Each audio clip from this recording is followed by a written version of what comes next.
want to tell stuff like that.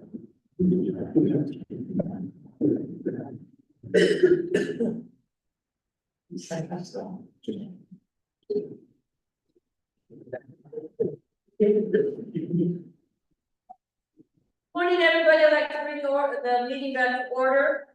I believe everybody's, thank you for being in attendance. All right, right now, Tia, if you would take roll. Okay, everyone's on here.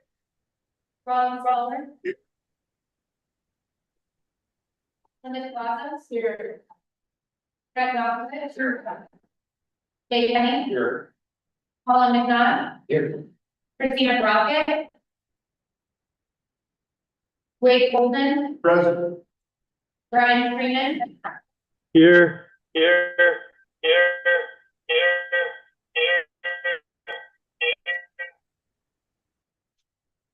Alice Woodley. Here. Keith Wimmerman. Present, sorry. Okay. Dennis Holmes. Here. Miles Baldwin. Here. Ken Parker. Austin Maya. Tammy David. Teresa Burrows. Here. Domingo Rivera. Here. Dave Henneman. Here. Ellen Thompson. Here. Dave Rubio. Here. Trey Lundeen. Here. Emerson Mendel. Elsie Moore. Here. Timothy Jackson. Present. Neil Romero. Be here shortly. But traffic. Bart Davis. Sean Vincent. Here. Casey Roy. Yeah. And myself, T. Wonder. Thank you.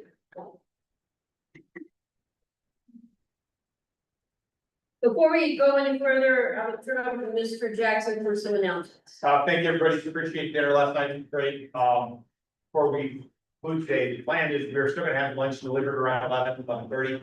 My hope is that we'll eat lunch and say goodbye, part for the summer. So we'll power through till lunch. That way we can have a meal before they leave. And we'll start coordinating, moving everyone over. They don't want anybody to change their flight yet, because then that out in the universe. You know how that goes. So it's in the universe now. Sorry, Bart, put it out there for you, and we'll see how it goes. But that's the only announcement I have. And Tia is coordinating now for the September board meeting in the south. We'll bring my site and we'll get that out just in the south. So, thank you, everyone. Yeah, Bart. You know, get some messages here that you're getting low bandwidth here, so it asks that if you don't need to use the Wi-Fi, then it'll probably help us with the streaming at this point. If you do, that's okay, it's your fault.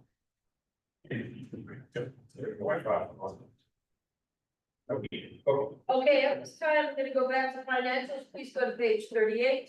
And I'm going to turn it over to Mr. Jackson. Good morning again. Just going back and looking at the financials, not the budget, just the financials. Please, I want to make sure I was clear yesterday. There was a question brought up about why there's a negative number on that. That has nothing to do with us being in debt. That just simply is, the folks are, I printed out the balance sheet for you on the 27th of May. The books don't close until the end of the month. We reconcile, we have not gotten reconciled yet. I will get to that as soon as you can. But we have $350,000 that was deposited from spring. It's just had, I can't reconcile the book, so I can reconcile the book. This is the only occurrence that happened because, fall sports ended in October into November.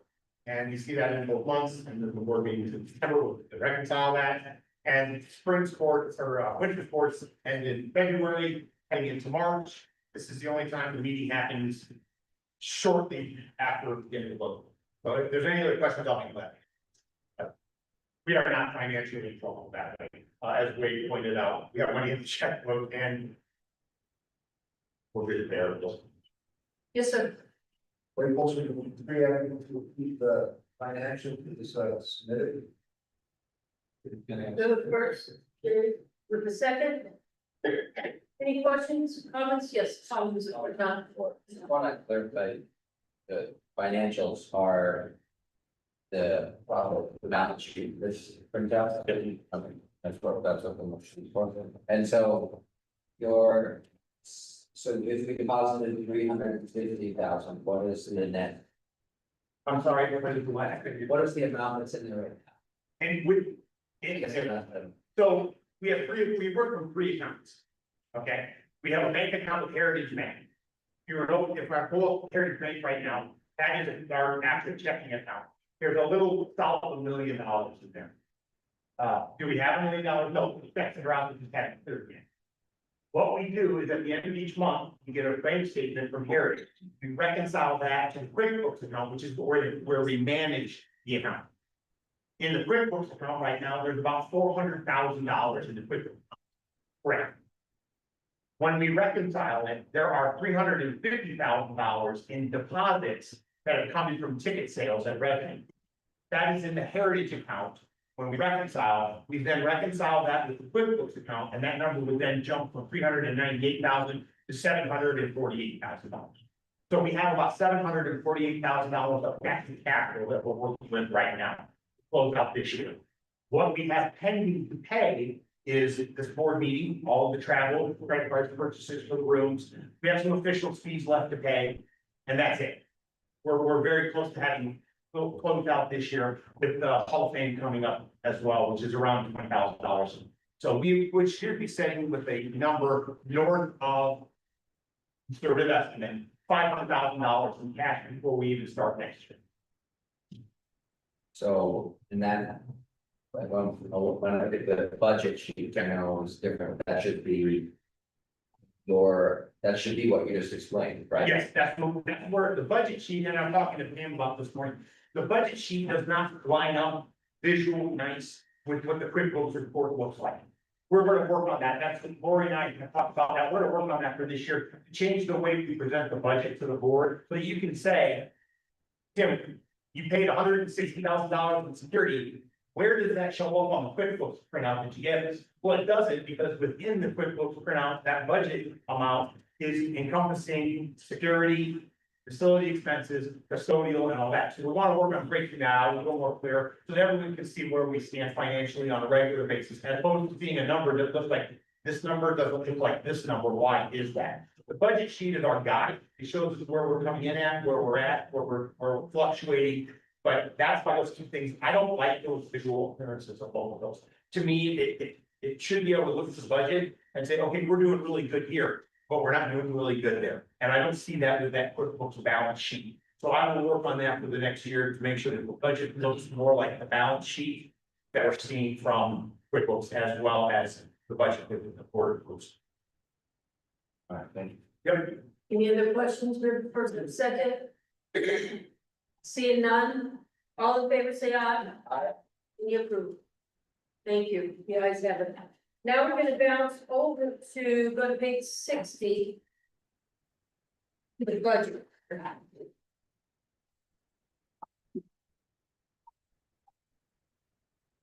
Mr. Jackson. So the budget that was proposed to you yesterday, 26, 27, shows you where I think we're gonna have a better year in some areas, less. Not so good a year in other areas where I see our costs increasing. I am a conservative budgeter. I always over the back. I have us as a budget overall.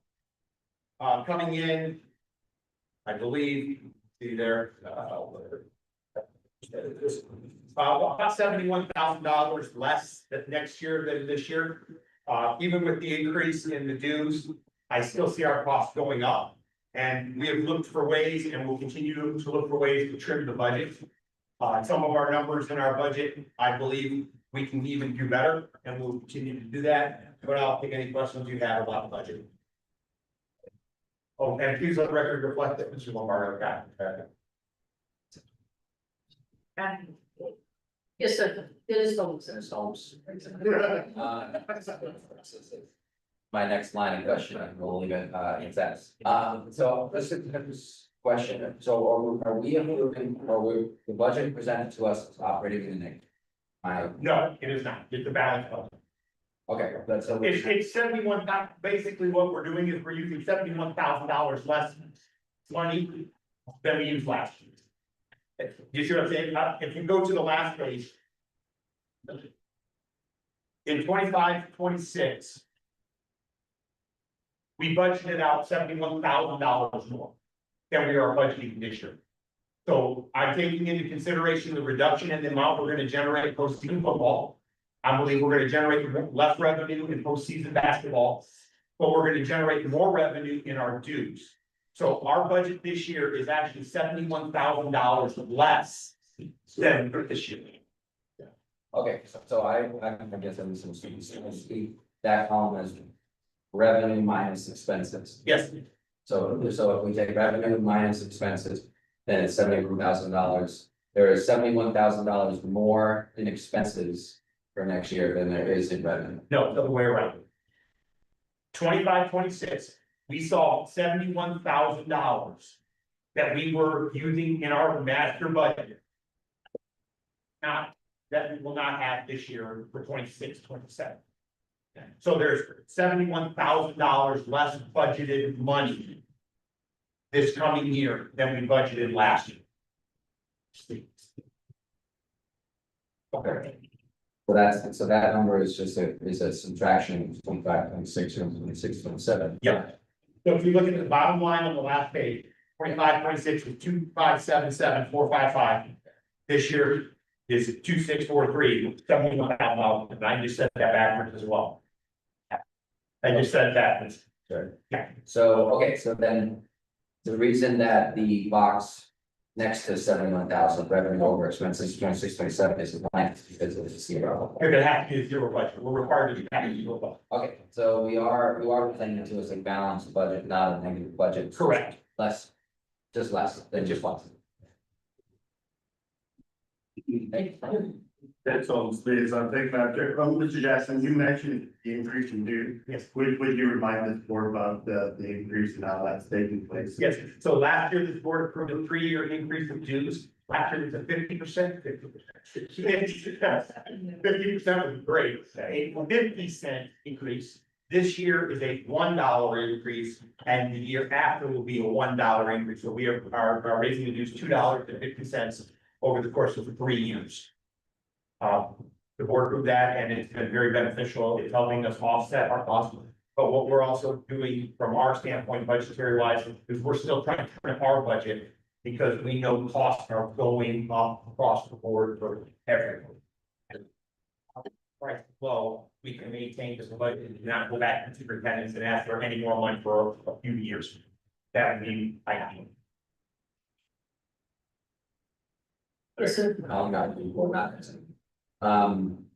So that is $110,000 just in that dollar.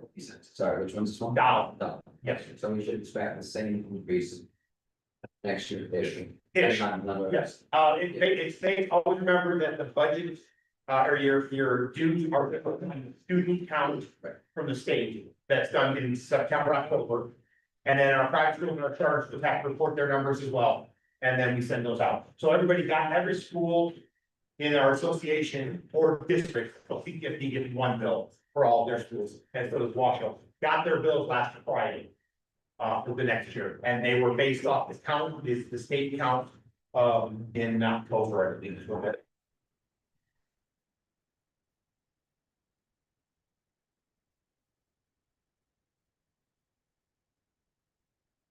Any other questions, comments? This is an action item. Just to let you know. Thank you, Alex. Chair, I also need you to approve, to adopt the 26 budget as presented. Thank you, Ron. Sir. Okay. We have a first and a second. Any additional questions? Comments?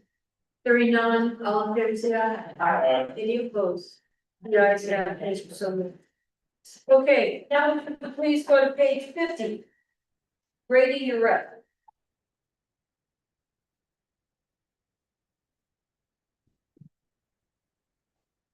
Thank you for being here. I see. Well,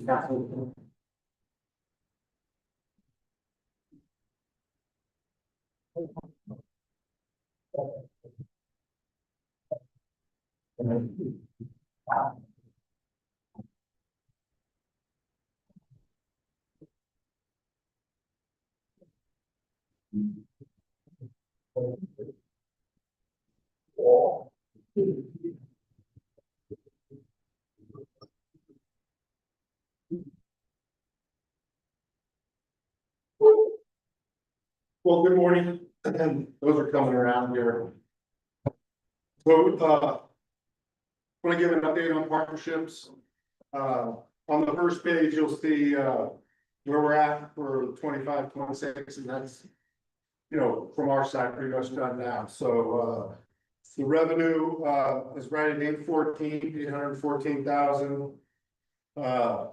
NIAA will receive the guaranteed payment of 280,000 plus an additional 94,500. So the total will be, for 25-26, 374,500 this year. And the rev share model there at the bottom. And that's pretty much wrapped up 25-26, you know, so there's no more partnerships or any more money coming. So the next page is, where we are right now, because as my world is, it's selling big time right now for next year, because August will be here before we know it. So right now, 26-27, we have, 534,640 committed. We have about 130 to about 140,000 renewals left. Pitch business out right now is 440,000 as of today. So we're looking good. We have some big meetings coming up in the next couple of weeks. Really looking for a new title partner for the NIA. We got some military stuff that's coming in. It's going to be really big. Playfly ecosystem. So right now we're trending good and looking good. And this, you can see some prospects there. It's usually the same list I usually have, but hitting all of those. The next page, you can just see the total partner list for 25-26. We ended up with 39 total partners for the year, which was the most we've ever had, which is great. Hopefully we'll increase that for this upcoming year. And then I just put a few pictures of spring stuff in the back. Also some stuff we're doing highlighting kids with IBEW, Local 401, La Luna down in Las Vegas. Local 872, and then Swift up here, we're looking to get social stuff and trying to create new ways.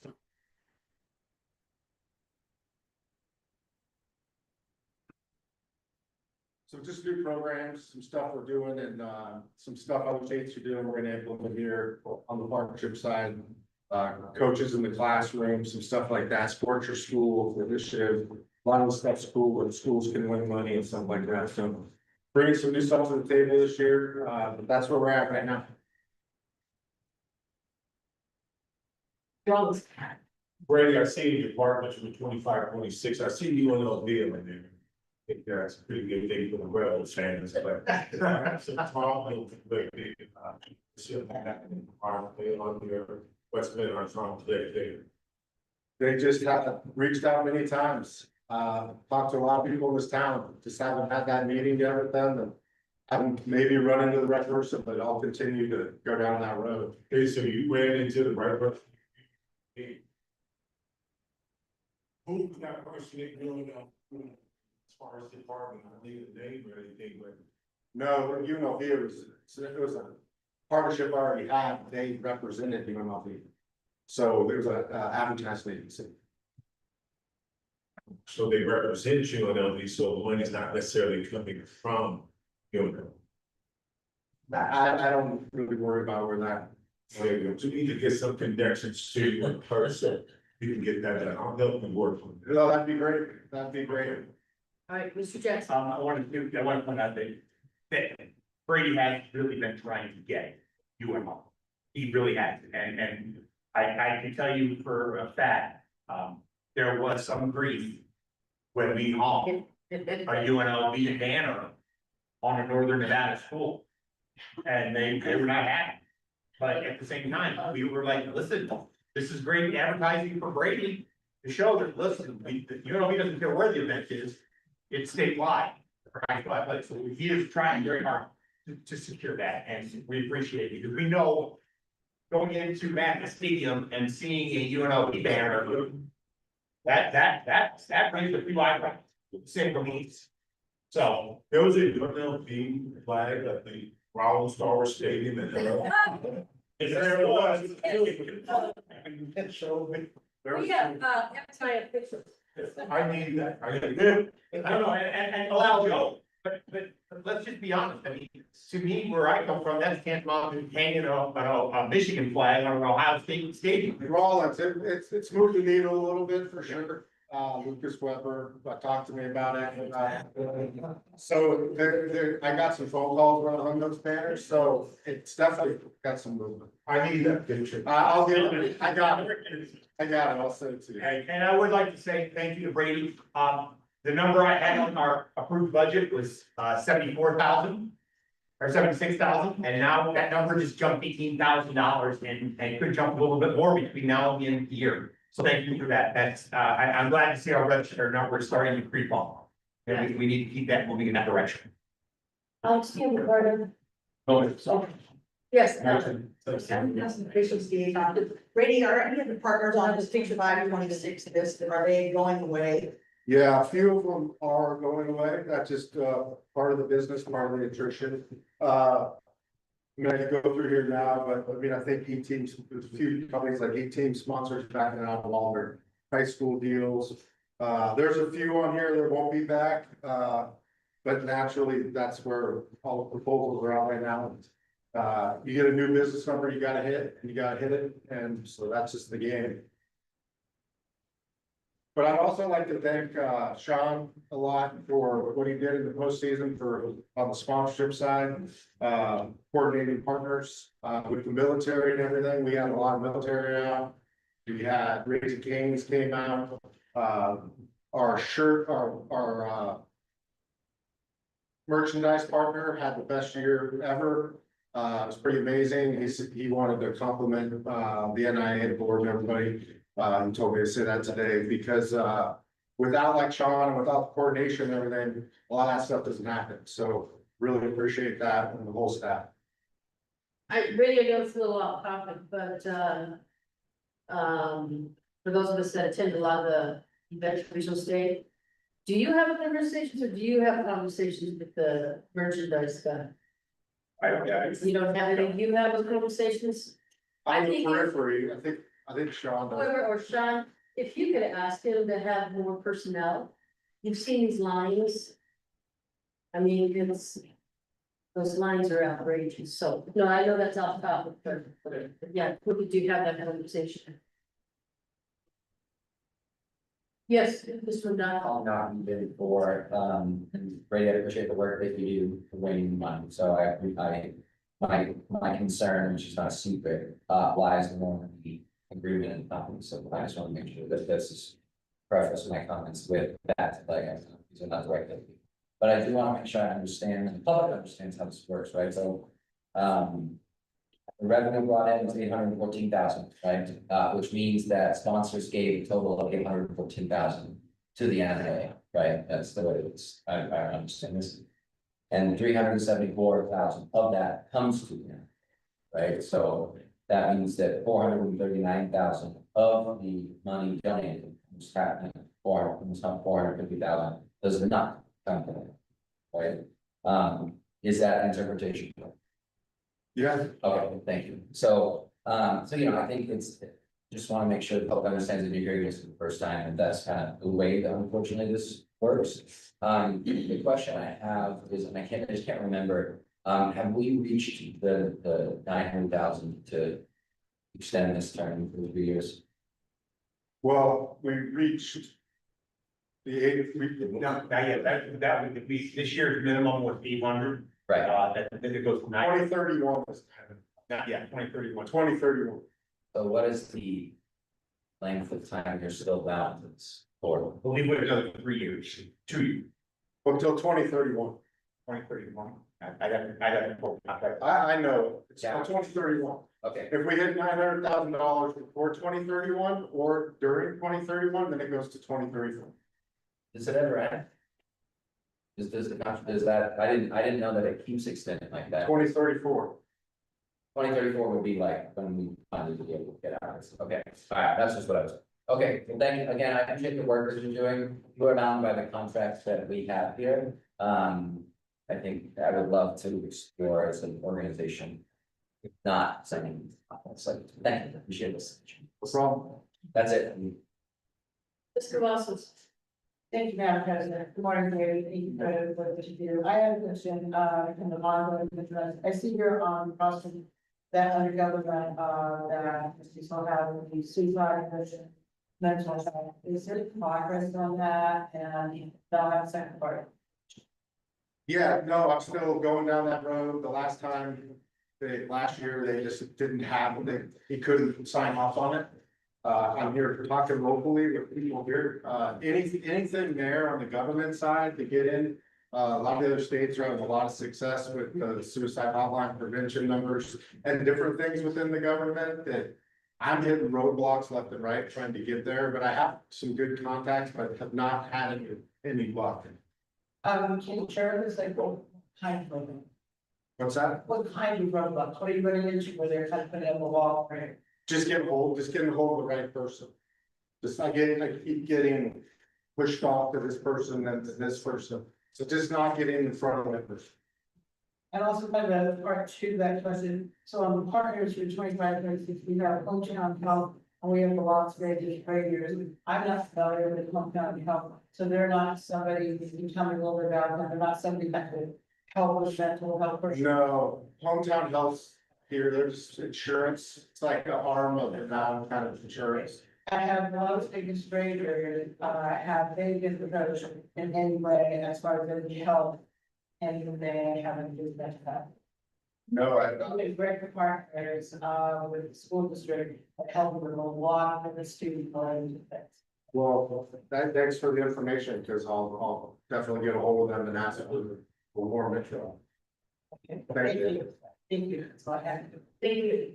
David, I'm sorry, phase one, to speak about the merchandise. Northwest.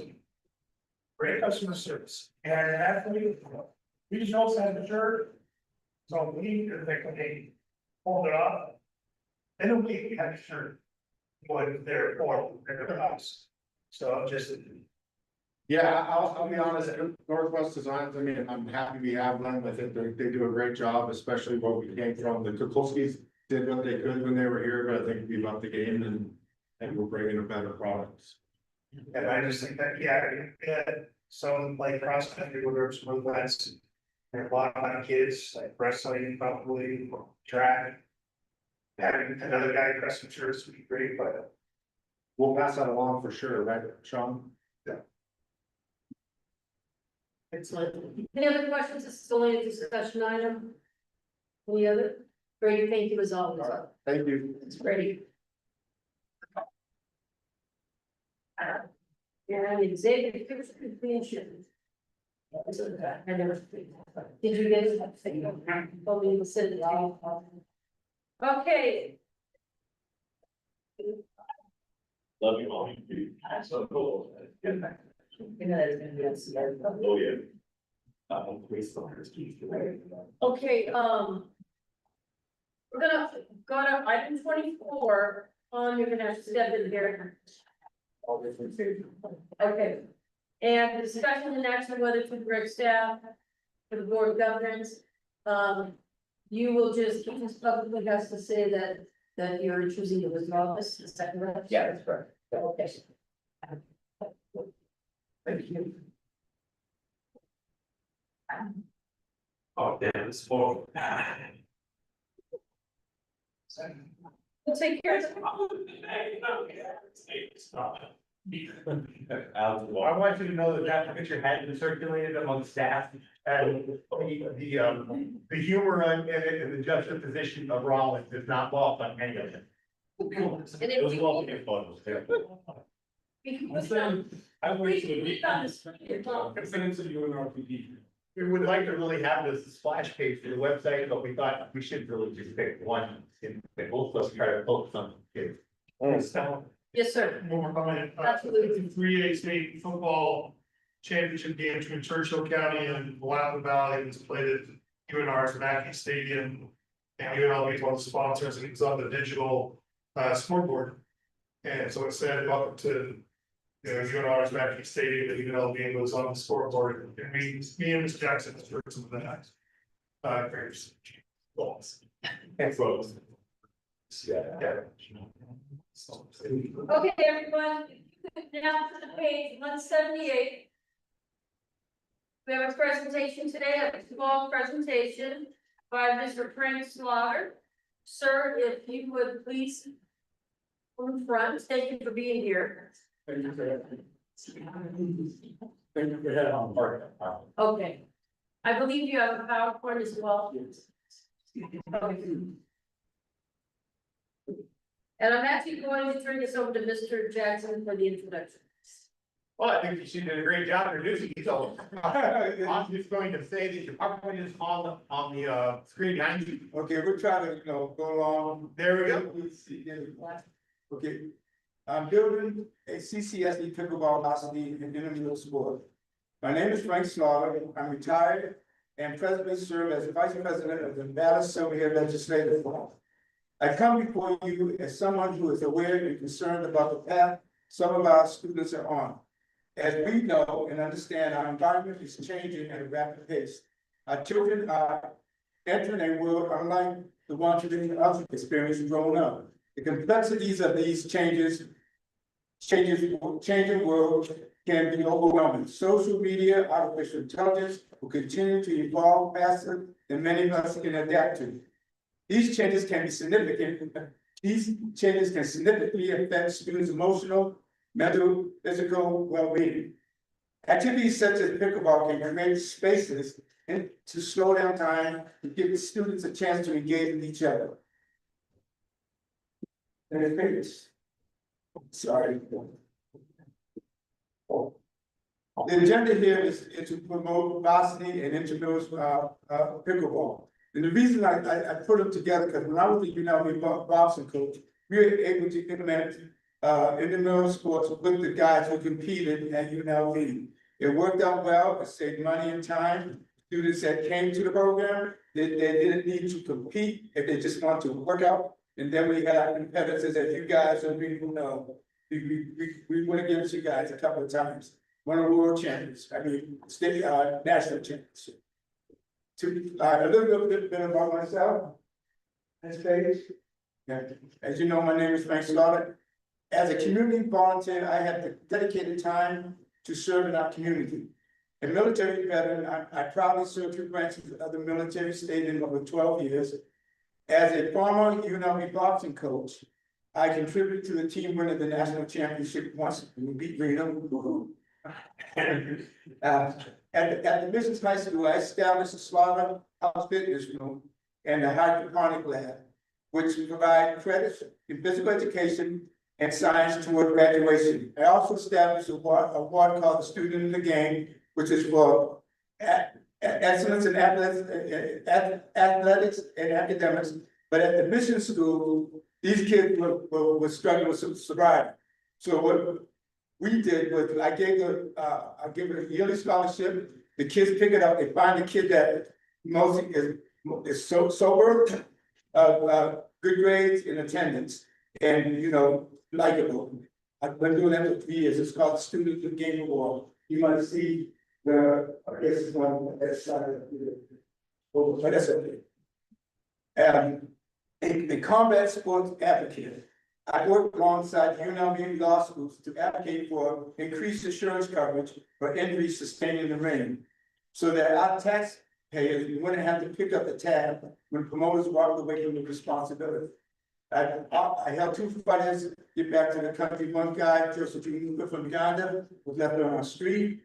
He was blind to both eyes from boxing, and he was homeless. And I recognized the guy. I picked him up, called the Ugandan embassy, and lo and behold, he didn't need a pair of glasses, but he needed a surgery. I was able to get him surgery in both eyes through the lot of benefits from this, from the community helping on. The next guy was, Cedar Torres, who, fought at the, I think it was the MGM. One is matched, turned around in the ring, collapsed, had a subdural hematoma, was in a coma. We brought his wife here from the Philippines, so she could sit by him, because he was probably on his deathbed. He awoke, but he had paralysis, and, after that cost the state over $500,000 in his care. The promoters only put $50,000, and that only lasted from the rain to the oil. I was able to do that for Mr. Zigores and his wife. And I went on to the Philippines and I started a micro business for the family because that was the only source of income. I also for 7 years now, I've been volunteering at Rock State Boston. It's a program that works with people with Parkinson's disease and supports their well-being through boxing techniques to move. So that's a real what I said. Okay, overview. Thank you.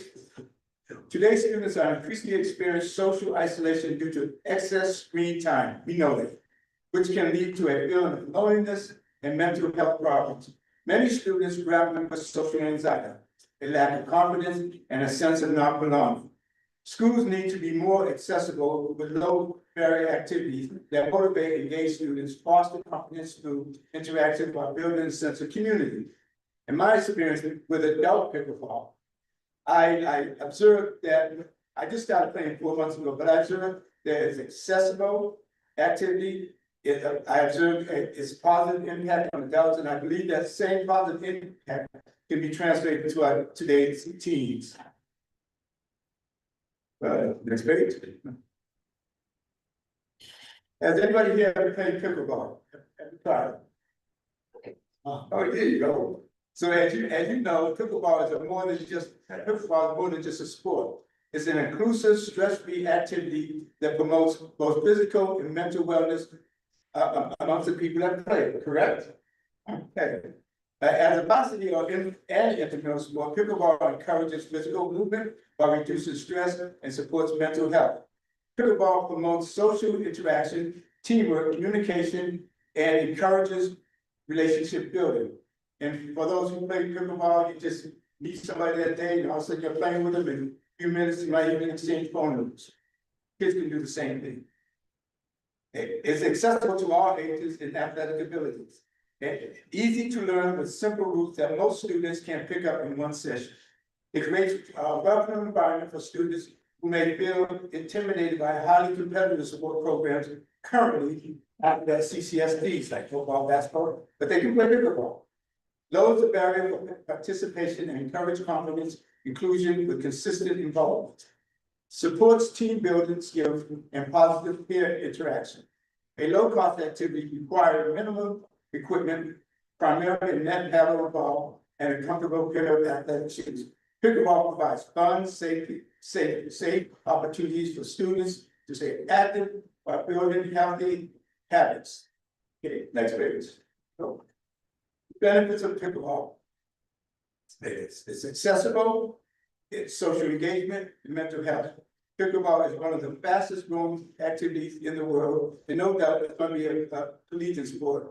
In my research, I found 22 states that sanction pickleball. That California, they have pickleball, but they haven't sanctioned yet. One was in Kentucky, the other one was in Montgomery County in Maryland. They started out with a pilot program. All of a sudden, the whole state is playing pickleball as a varsity sport, not a sport. I also like the intramural part because we want kids that don't want to be competitive, just to have fun, get together, and we talk about mental health. Nevada Assembly Bill 339. I'm going to read this is what they say. Nevada Assembly Bill 339 creates an Office of Children's Mental and Behavioral Health within an Office of the Director of Department of Health and Human Services. It aims to improve children's mental and behavioral health services across the state. The goal is to create better coordination, support systems, and access to care for children facing emotional, social, and behavioral challenges. Now, the implementation of this bill has not been implemented. The bill passed, but they haven't implemented it. You may understand why, because it's probably a budget. Next page. Pickleball fills the implementation gap. Pickleball directly aligns with the goals of the Ballot Assembly Bill 339 by offering a tangible mental health support system through an active after-school activity. It addresses key mental and behavioral health issues such as isolation, loneliness, anxiety, and stress affecting academics and personal life. Pickleball can promote friendships and a sense of community through social skills, self-confidence, and after-school pickleball programs can provide an accessible, low-stress environment where students regularly interact and develop social skills, build friendships, and find support among peers while also fostering a supportive community. Furthermore, it offers a platform for students who might not typically participate in other athletic activities, the opportunity to engage in a physical activity and improve their mental well-being and having fun. Funding plan, that's all of these big one. The goal here is to make pickleball free for all students. The equipment is low cost, requiring only portable nets, paddles, and pickleball. Pickleball is one of the least expensive sports to participate in, and often uses existing infrastructure. So we can build programs into existing PE classes with the infrastructure such as multi-purpose blacktops, gym floors, tennis courts. We also see community partnership organizations and corporate sponsorships. As an experienced community volunteer that has spearheaded many programs, I'm confident in my ability to find funding outside of the school district for these programs. Timeline. Green sheet. We launched a pilot program with 1 of 4 schools, develop a pickleball club for intramurals, integrate leadership programs and mental health advocacies, expand district-wide and continue to develop based on students' participation. And again, the beauty of pickleball is to get kids that don't normally associate with each other. You see a kid in the cafeteria sitting alone day after day. We want to integrate this part with student counselors, mental health. They say, bring that kid into our office and find out why he's sitting alone. Or find that kid that skipped school, then why are you not coming to school? And then that way, we say we can have sport you can play one-on-one, also playing with other kids. It's a proven fact that pickleball does improve mental health. And there's research that shows it. Next page. I cited 2 articles. One was published in the journal. I'm an old man. I forgot that. One was published in the Journal of National Library of Medicine. The study was based on first-year university students from Kyushu Sanyo University, Japan. The short-term pickleball, this is what they found. Short-term pickleball participation improves vitality, social enjoyment, and overall well-being among first-year university students.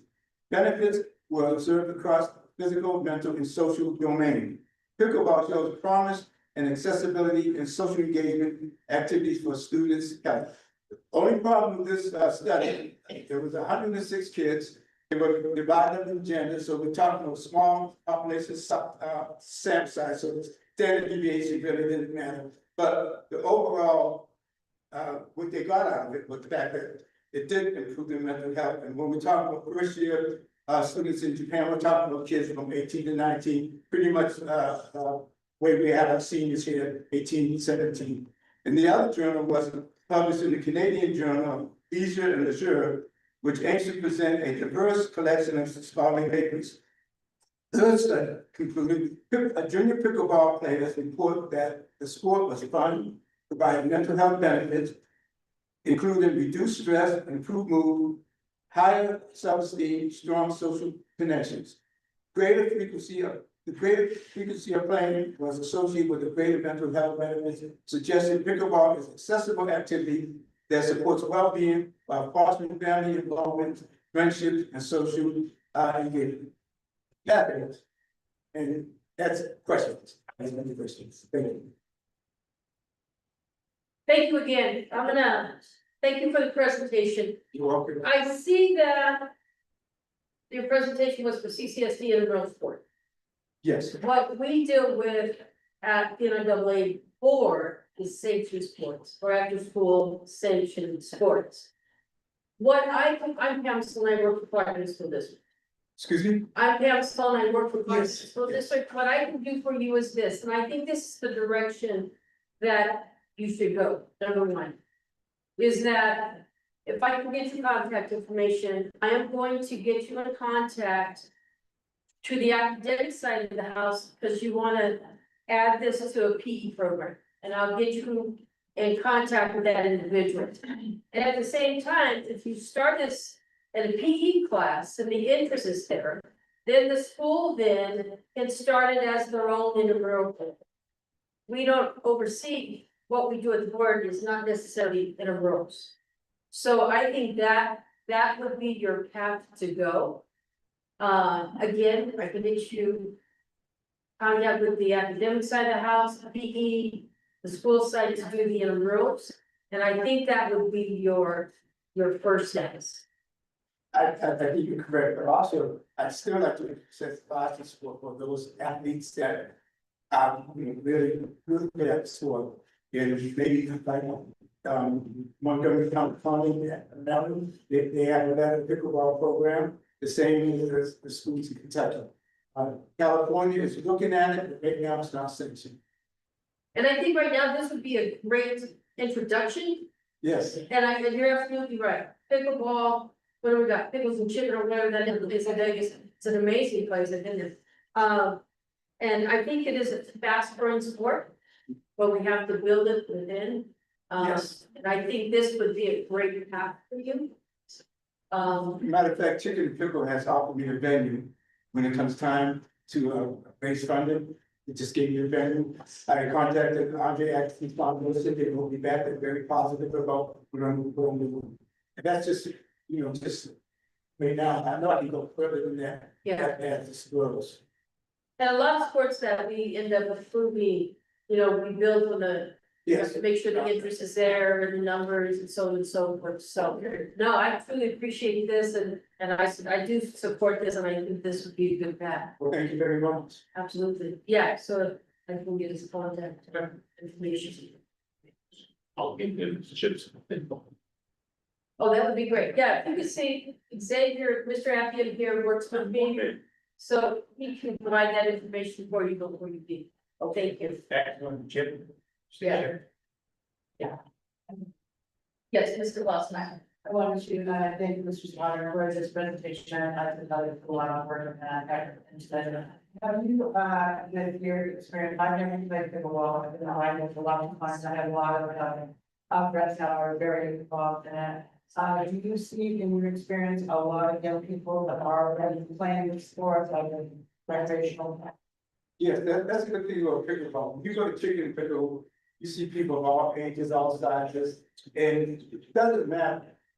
The fun thing about when I learned, I got battle when I'm court, and all of a sudden, I don't know how to play to see what this is, so and so, we're teaching the game. It's like that up and down, all those 14 courts, and you go there, cause I'm a former athlete, with little pride, said, I'm gonna beat that person. All of a sudden, that person's crushed me, and then they're not even moving. I'm sweating, I'm like, hey, bring it down, bring it down. And I think that's the same kind of thing you're gonna see with teenagers playing this sport as well. And plus the fact that they get to talk to each other, go out the screen, and slamming that ball is like, gives you kind of like the energy, I follow the energy. Oh, I just got the ball over the net, or just, I'm right on a match, or say. Those things are what we're looking at kids today. You need to get them off the streets. You need to get the kids that aren't as athletic, playing the sport that is not as athletic, out of sports. Thank you. And I have a follow-up, President Sloan had asked about, a good introduction and the kind of protocol we started. But what I'm understanding from your answer, Sloan, is that basically what you're looking for eventually, somewhere down the line, is getting the sanction as an NIAA sport. Yes. That would be your goal. Yeah, it's coming fast. Tony's gonna be clean sports, it's gonna be in the Olympics.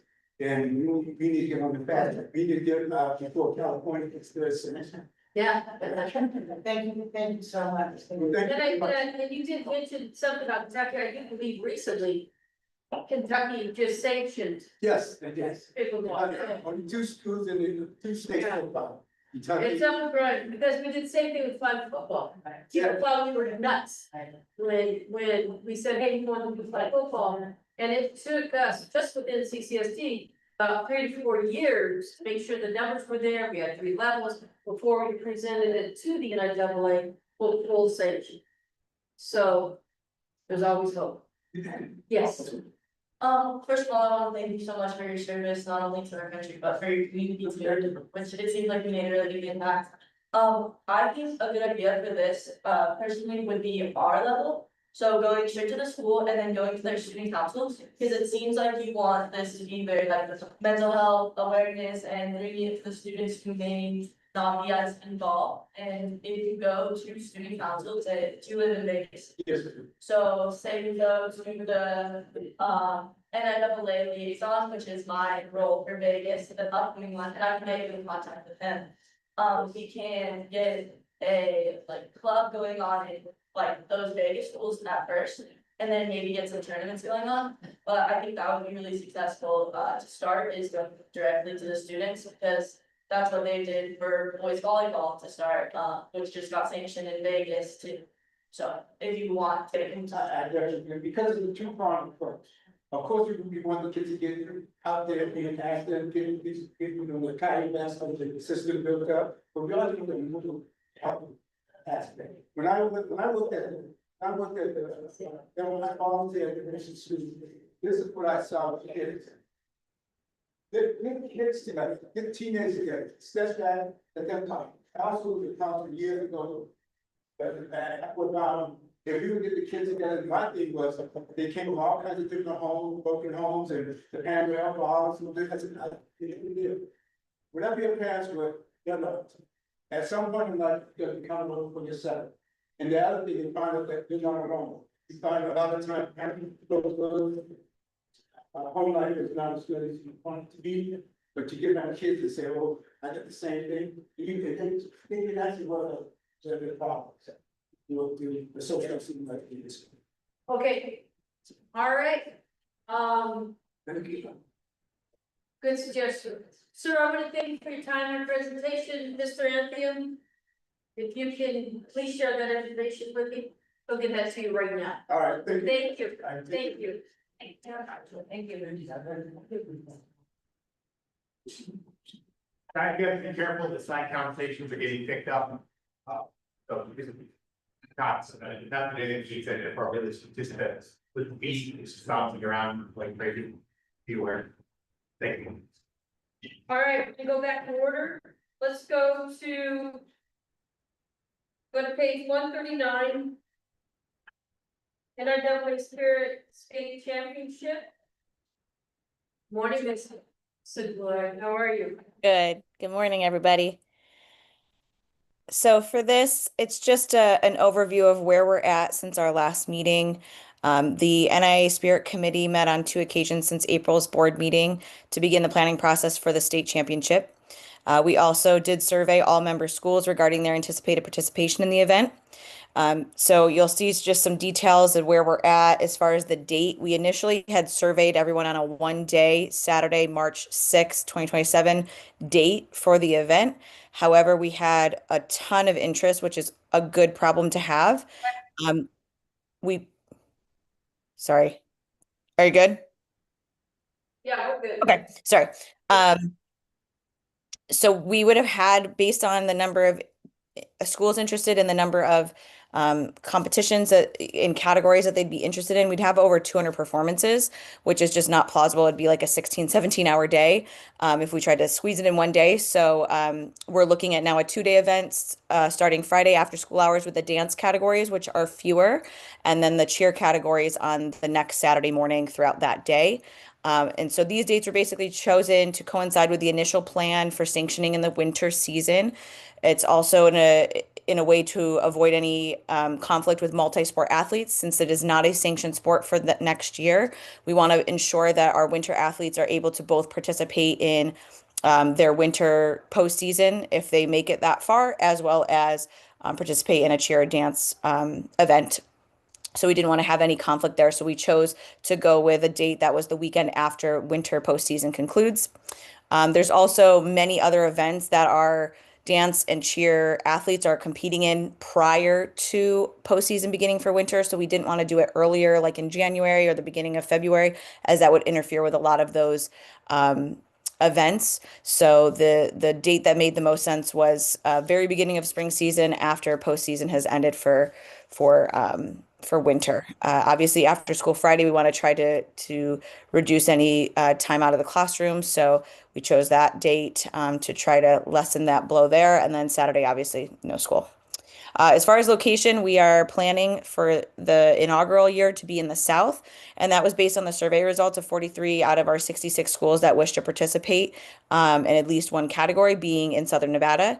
And our plan would be to rotate that, if that's still kind of the plan in the state for all of our sanctioned sports, we would rotate that from year to year. There were only 6 schools that did not complete the survey, so those are results based on 120 or so schools, which was really good results. As far as the divisions and how the committee has decided to break down the different categories into the different divisions and classifications essentially would be based on skill level. There'll be a declaration sheet with very specific criteria. This is used widely across the country, as well as many of the event producers that our schools currently compete with. So this is a common practice where they're looking at their level of skill for each category that they wish to participate in. So you'll see show cheers basically divided into both skill level and gender. And there were some discussion as to why that's important. So we'll have novice, intermediate, advanced for both girls and co-ed. So 6 total divisions within show cheer, which is, as you see, 55 have shown interest in participating in that. So it's our biggest category. For game day, 48 want to participate in game day category, and that would be split between girls and co-ed. 31 for stunt pods, that will be co-ed and girls together, but based on skill level, intermediate and advanced.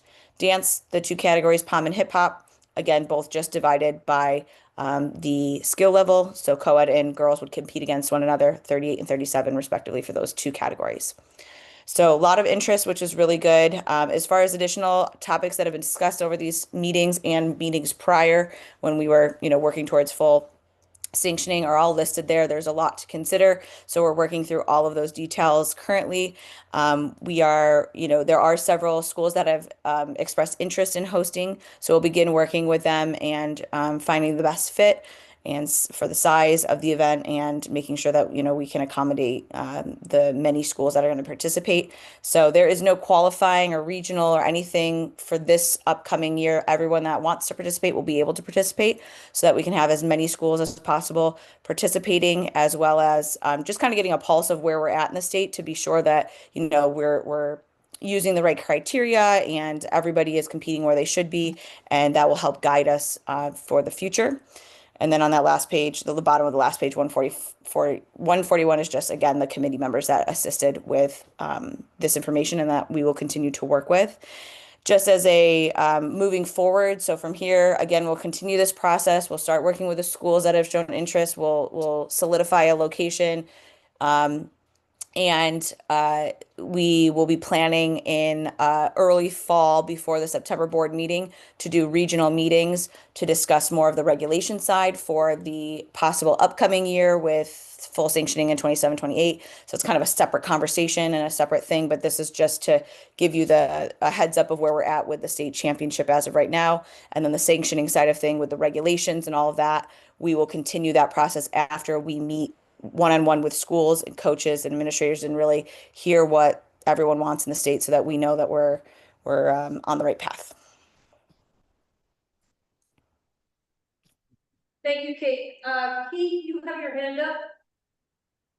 Kate, thank you for all the work, Kate. Have you looked at how you're going to be splitting like that novice intermediate? Is it based on skills, or is that for further discussion as to how you're going to do that?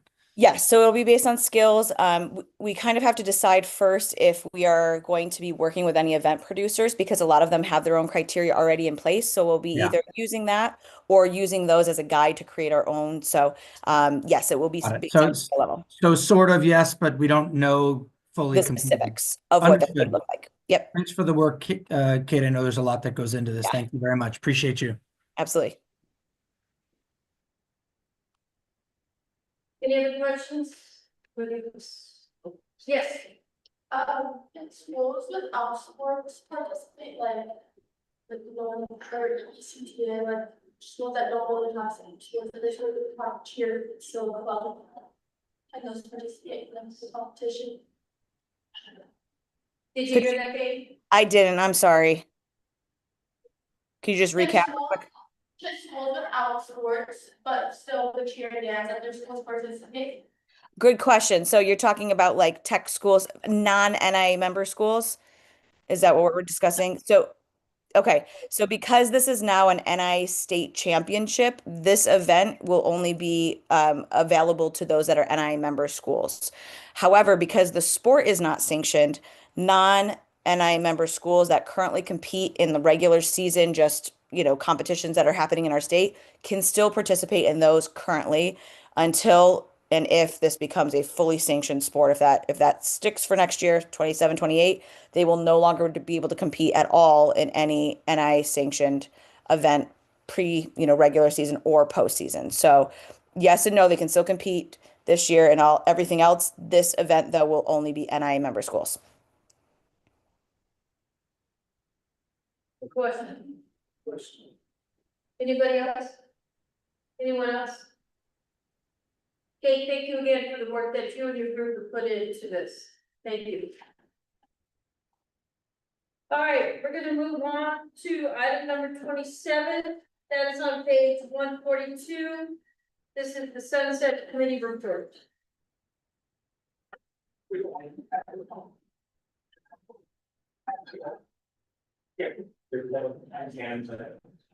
everyone. Thank you. I wanted to bring you up to the speed on the Sunset Committee presentation and report.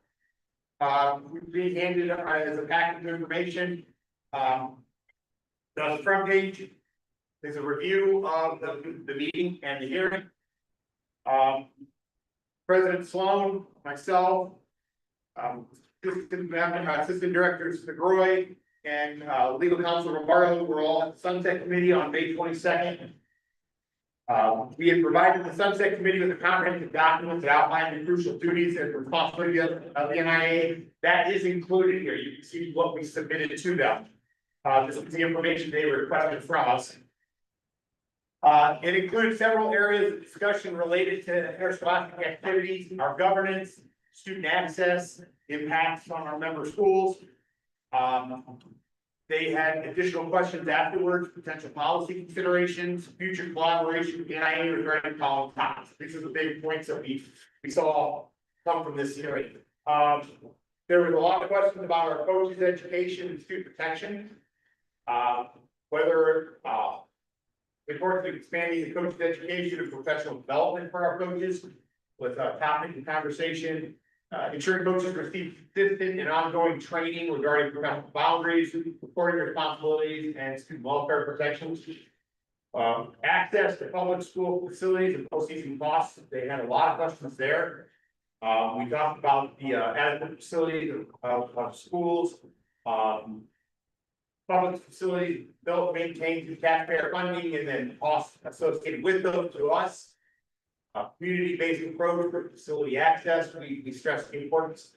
We're very poignant in our testimony with them about it. Regard to cost charged to the NIA for use of facilities during postseason competition was brought up. Yeah. Did you send this to Keith and then? I don't. Okay, yeah, I'll make sure they have it. Keith, you guys, you've been, Brian, it's Members expressed interest in, expanding participation opportunities for student athletes. The discussion focused on increasing access to participation opportunities for schools that don't sponsor sports. which was the topic that we were not anticipating as much discussion about as we did get. Just trying to gauge the board representation and membership composition. There was very descriptive questions asked about that. They didn't ask on the spot for a recommendation. I did not give them one because I didn't feel comfortable doing that at that time. They asked if I thought representation was representative of our members as a whole, and I said no, I do not. I believe that we have member schools who don't have a vote. Make sure we get there. I also stated very clearly that our board composition outside of the three parents, which were legislatively added on a couple of year sessions ago, has been established for founding of the NIAA. We stated that's changed greatly since 1971. So we talked about that. There was some questions raised about our transgender participation policy and these considerations. And then financial pressures and rising cost of athletics, which has been in the forefront of everything. I'm going to turn it over to Ms. Sloan. She was there, or Mr. Romaro, if they'd like to add anything else or any of the discussion. But it was about an hour and a half of question. It was in. Oh, I'll go. You, Can I go? absolutely, I get a compliment. you go right ahead. You know, I've been fortunate enough to go into the legislative hearings. I was the legislative representative for the GAs Association for 4 different terms. Mike, or Mike is Tim did a hell of a job. Yeah, Michael Jackson.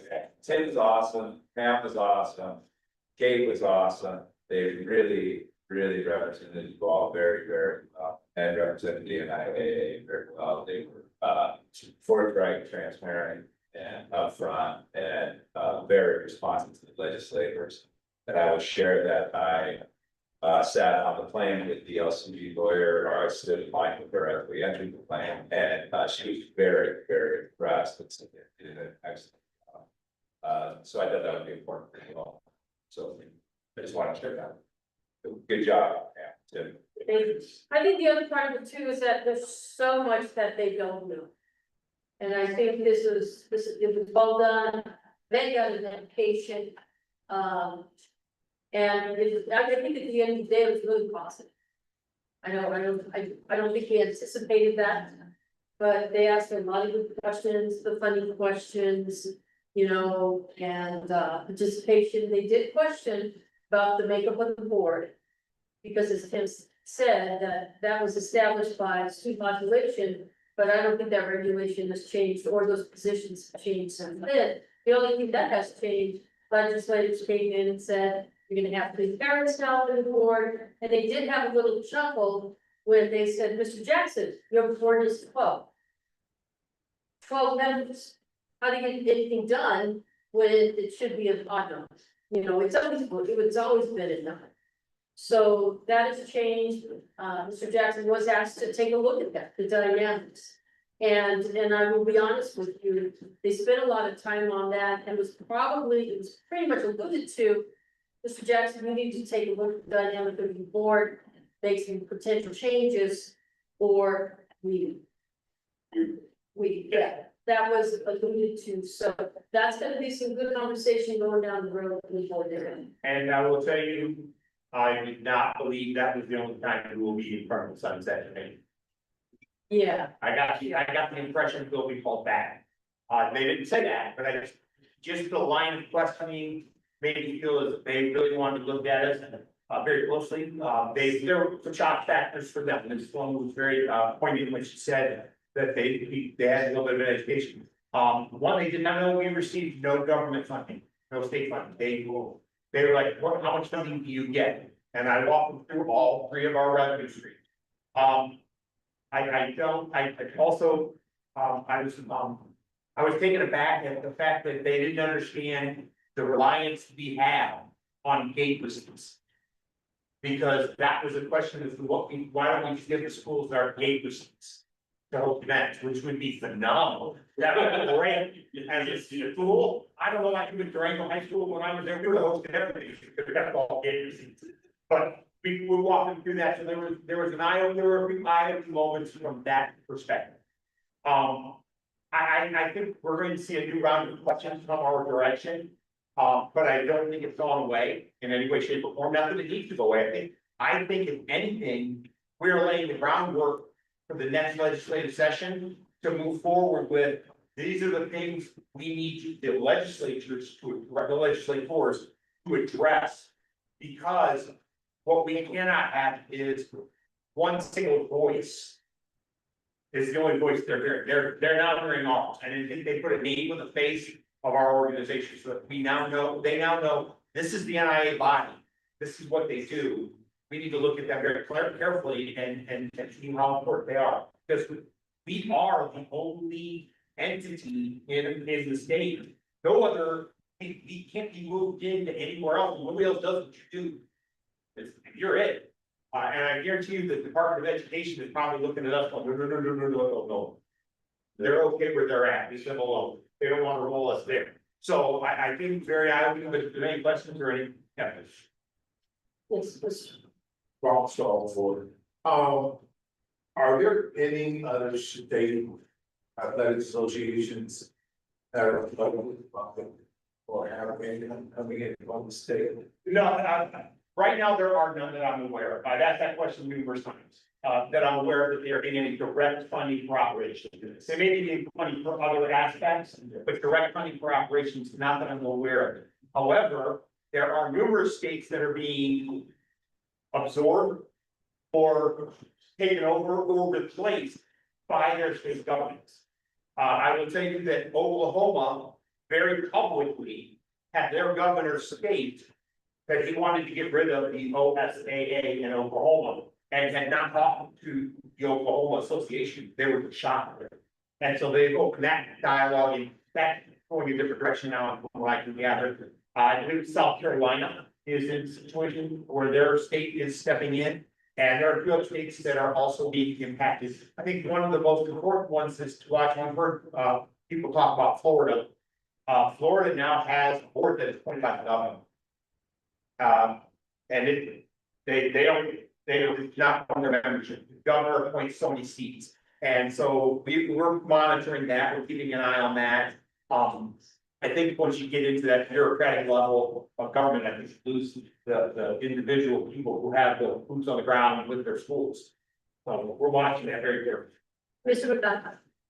Colin Roberts report, so I think that the composition is an urgent conversation for us to have that would require us to workshop regulations, right? That's what we need to ask them, so. And we have one board meeting before the, I guess, two, before the legislative session, so I wonder if, I think there's. We should do it before they, which I think is related to the item that I told, that I think we need to talk about in the future. And so,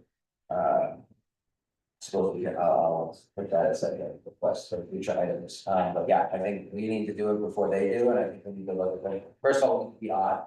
Look at yesterday, we were just 6-6 all day, it's all we do this year, 6-6. Which is disappointing, but that's the way we operate, so I think that the more. We gotta do something, so I'm fully supportive. Great. So Tim, have you thought of representation at all? I have quite extensively, and I gotta be careful with discussion items, so to answer your question, yes, and I can. I'll stop it, I don't. It's all right. Yes. Mr. Woods. I think Dr. Dennis Holmes, superintendent.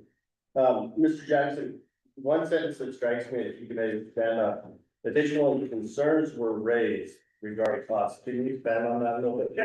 The very first question, I believe, out the chute, was a question about being charged for using a facility. And ironically, it was an incorrect statement. The question was, the person said, why is this entity charging you to use their facility? And I said, they never have, and as far as we know, they never will. They said, well, what are you charged for? And I said, we were charged for facility uses at certain schools in certain districts for certain things. And I expounded on it, and they were questioning, like, so wait, what if you run an event on a Tuesday, and it's regular season. Are you charged for these things? I said, no. If you run the event on a Wednesday, are you charged for these things? Yes, why? Because we're an outside entity coming in and using their facility, but they're same kids, same place, same schools, yes. And they question that, and it's a question I have concerns with as well. But they asked a lot of questions about the charges that we received from districts for using of their facilities. And let me give you an example. When Tim says facility, Tim said that it's been I think it's up to $121,000. Facilitron, it's just a program that they have to put in, because these are postseason events. You know, during the regular season, we absorb everything. But for postseason, Facilitron, what he pays is he pays for police officers, CSNs, and Saturday custodians. That's it. He's not assessed to be to use the CCSD or whatever, but those are the charges that should be to the, in my opinion, should be to the NIAA, because these are your state events. Because again, the regular seasons, we take care, because that would have to, I would have to find $141,000 somewhere in the budget. So, Madam Chair. yes, sir. I appreciate your explanation. So in essence, though, those are just line item costs. But they're all into one payment, is that? Yeah, because we have a program now Okay, so, that everybody that from the outside comes in and uses our facilities. okay, so if I might follow. So then the perception might be that it's a chunk of change being paid to a certain entity, but in reality, it is, but there's costs or line items within that cost. Yes, Okay. yes, and I can break the line item out if everyone, yeah. Yeah, and I'll tell you, I got a ton of, just like you guys. I was a for state baseball creative. I didn't, they didn't have police presence or anything, but anytime anything is down south. You know, I was tell schools on our property, you have to have security. As a matter of fact, we had a baseball game where we had parents. Engaged in flight, we had police officers. Mr. Paulson. Yeah, just a couple of quick questions. Was Tom Parker, there? Yes, it was. Okay. Yeah, I'm sorry for the way, Tom Clark, I was going across the committee and I'm thinking, I don't remember Senator Tom Clark. Then I realized Tom Clark are, lobbies, yeah, I'm sitting right behind. Okay, and the reason you have that now is for these type of things. Yes. Moving forward, and I agree with Mr. McNaught, we've got to go on offense. When it comes to legislation, instead of sitting back and playing defense the whole time, we need to go be proactive. That's why we have to follow on board people that know us. I'd like to expound on that. Tom Clark's organization prepped us very well. As a matter of fact, they gave us practice questions and had us respond to those practice questions. In that entire hearing, there was only one question asked that we had either not been asked by Tom or not been answered. And it was an answer that I could answer 100 times over because it would be the same response over and over again. So I felt as though we were prepared, we were prepped, and nothing came out of left field except that one question that we weren't anticipating. And we answered, and I answered, and I could answer it again today in the exact same way. I did not go back and say, oh, I should have answered it this way, or I should have answered it that way. I answered it the same way with the answer tomorrow. So we were very well prepped, and I'm very thankful we had them. Yeah. And I was saying to you, can tell that they listen to the community, because somebody brought up accountability issues, somebody brought up, there's a lot of misconceptions going on out there, so that's why we got, I mean, Tim spoke the majority of the time, and did a great job. And, yeah, I think it just brought a lot of perspective to the table. All right, I'll keep you posted if anything that, sorry. Yes. Question, legislative mechanism for your contact. I don't see the best strategy like this yet. And maybe it's something like almost something like the last on school board all the time, right? Accountability and attendance. They asked me, well, what do you do if we have board members, whether it is an incapacity, you know, whatever our role, trustee, whatever. By the way, one legislator asked me, who's the other trustee, the CSU board, and that's on NIAA, have to have a second trustee on your board. And so they still kind of thought of that. And so that was changed. So they did want to know, what's the count, something that it is, that it is on a voting member, or those lines. And they're not sure what the needs, what are the needs, and I said, that's that with, executive director, they wanted to know, exact costs and what she costs. We do not have a policy, that would be a what I would do then is contact whoever, I hate to say for control, but whoever has authority over that piece. We would contact that and so if it were a reason for it, it would be Dr. or Jody. We would reach out to the superintendent and say, hey, we need to have that number. And then you know, say we have when wage position came up, I reached out to Rick Harris with NAFI, they run that, or that organization runs it, they make sure that position is filled in. So yeah, we do have a protocol in there, but there's no regulation on how it's done. The only thing the regulation stipulates is, how you use Ms. Sloan's leave. So yeah, who's gonna replace Ms. Sloan when she stepped out? I said, that's up to the CCSB school district to appoint that person. That person can be anybody from this list, which is not addressing in that situation. It would be anybody from principal all the way down to I believe it could be an athletic director, school site, an athletic director. A CCSB would then tell us who that person is. They control that seat. Yeah, I think the rest of the question, basically, we have the regulation, I said not to bet my knowledge, because we want to have the regulation, so I just kind of wanted to do an entry there. Okay, thank you. Okay, the other question, Sorry, I'm not follow up to that. Where is that? It's in the board makeup, the constitution makeup. Which is where? In that, it's in, I'll hold it. Okay, thank you. Yeah. It's where the terms are laid out and it says, it goes to there, you go to that. Here. okay, we will now go on to item number 28. SMAC committee report. Sean. Thank you, Ms. Long. You would go to page, it is. We met twice at the SMAC committee, if you're not aware, Sports Medicine Advisory Committee. 144 to 149 or 60 minutes of our meetings. You do not have to read through those unless you really want to, but you can see what we did. We met on December 8th of 2025, and we met April 1st, 2026. SMAC committee is made up of several doctors, athletic trainers, and nutritionists around the state, northern and southern. I do want to thank Ms. Sloan and Mr. Stallworth. They both spent time on the SMAC committee, and I appreciate their efforts. I also thank Ms. Warner for get everything together. If you continue to scroll down and get to page 150, I believe, you can find your favorite state. I've been involved in the NHS Sports Medicine Advisory Committee meetings as well on the national level. And they kind of highlighted what each state was doing. If you see a state with just someone's name, then that state did not present that meeting of what they had going on. This is back in October. One of our beautiful states on page 158. Sure, some people want to find their state where they're from. If you look at 158, as you can see, that's kind of the process and the things we want to work on in our goals this year.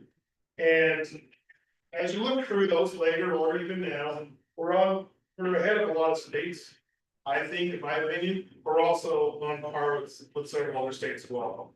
And so I was really happy to see that. And finally, our biggest thing that we feel that we're getting accomplished is on 164.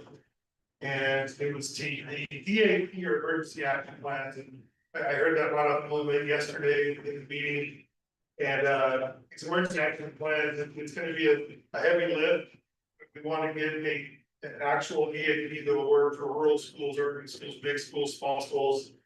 Just to make sure everyone's aware. Summer Institute, the summer we're doing the AD 101 classes. We're gonna talk about some of these emergency action plans and what they should expect, because there's some new athletic directors and new people as athletic administrators that have never hosted anything. And I can't tell you if it's EMTs on site or if there is an athletic trainer or what you do in a lightning delay, or those conversations you have with officials.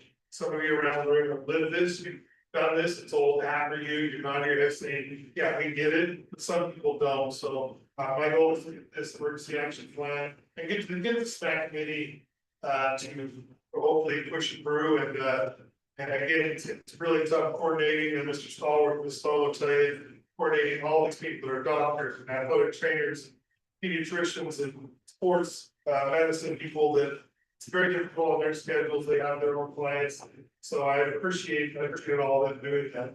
And finally, on 167, 160, 169, it's kind of my report to the board. I won't read the whole thing to you because people get upset, I guess, but if you looked at what we accomplished, we're still working on, I just did some highlights. Obviously, we're ready to perform any HS and NIAA template. We still plan to hold training sessions for ADs and coaches, I just mentioned that. I'm trying to we have to build a digital EAP library for easier annual updates. And for statewide consistency, so that's one of my big lists I want to do this summer. What we did accomplish, the bottom 167, I'm talking about illness, equipment safety, concussion management, sudden cardiac arrest, light severe weather things. And so I felt that we had a good voice on that, and Linda, you'll like this, the top of 168.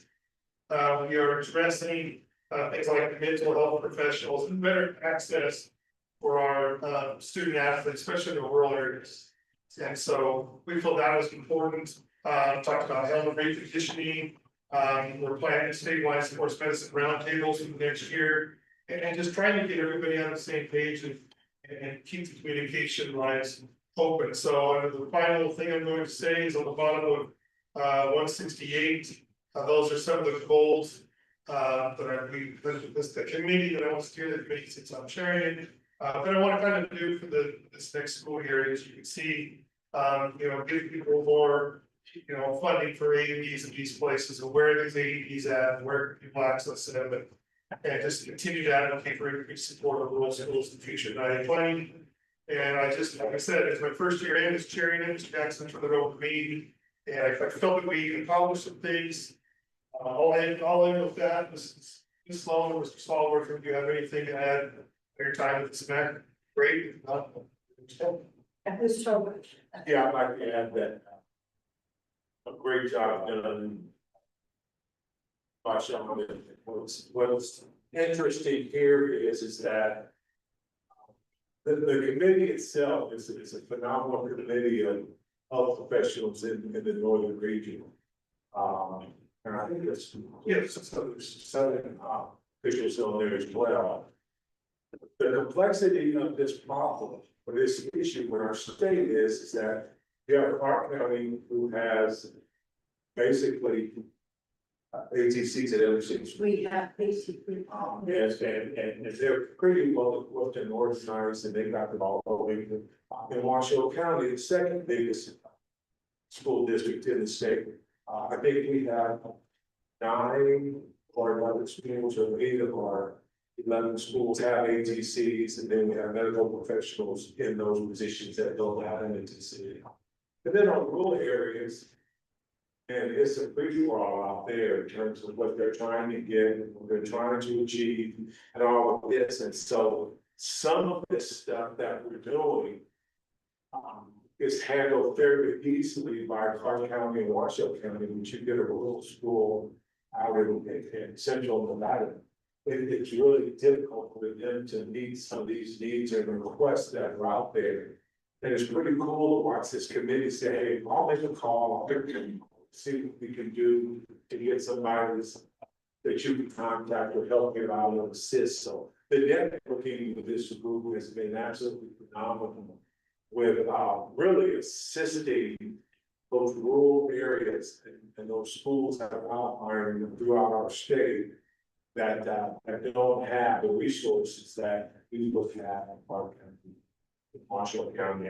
I think that's been probably the biggest and most rewarding thing I've seen in this committee was the network in the state. It's just a doctor here in Reno or a doctor county calling a rural area, calling a friend to say, hey, can you go to this school and help out or provide them some assistance in the direction or some assistance with student health care.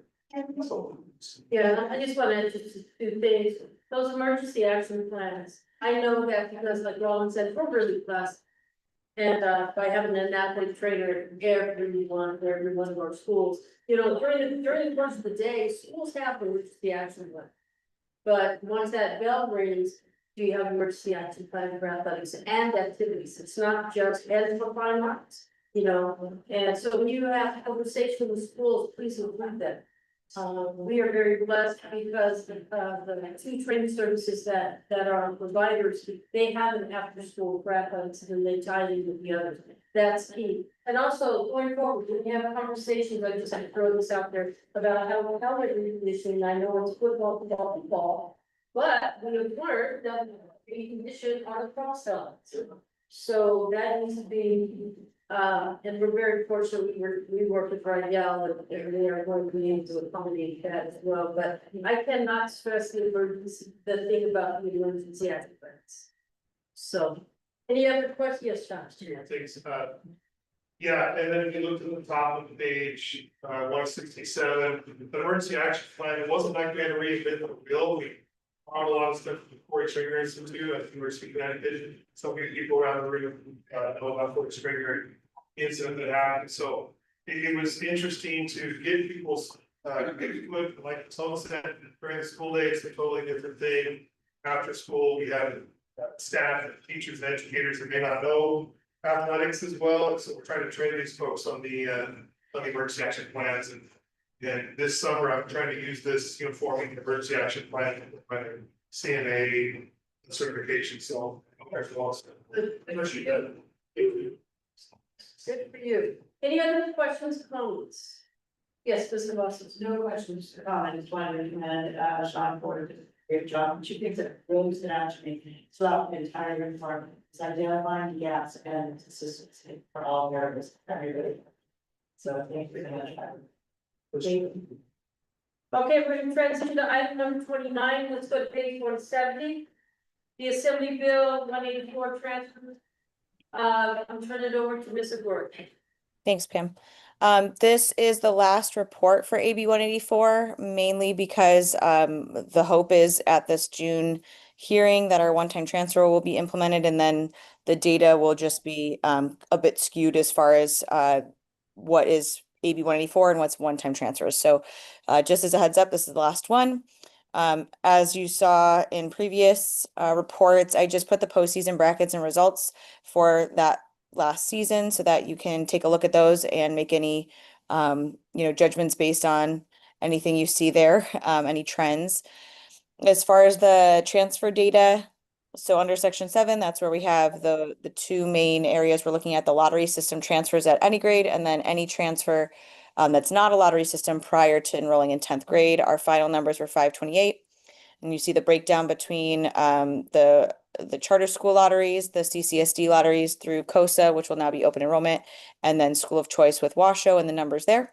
And then as far as any NIAA transfers, anybody that was transferring prior to 10th grade, not in a lottery system that I handled, there were 100 other, and that could be going from private to charter to public, any way kind of back to either your public or your private, so not going to a charter, that occurred prior to 10th grade would be in that category there. As far as recruiting, we ended with 14 violations as opposed to 2 that we had last year. Obviously a huge increase there. We also had additional allegations that did not have any evidence to warrant an investigation or that did not result in an actual violation. As far as level 2s and 3s, we had a total of 13 level 2s and 2 level 3s, pretty close to our historical averages. So we didn't see a huge change there, which was kind of anticipated that we'd see less, but we did not. And then what I wanted to address this time was really what action plan that we have for addressing all of the issues that we saw throughout this year with AB 184. As far as the equity and consistency issue that was heard, from many member schools, and we saw that ourselves as staff, which is why we have the one-time transfer that is going through the regulatory process to create more equity among all transfer types so that students may transfer at any time, one time during their high school career, regardless of what type of school they're going to.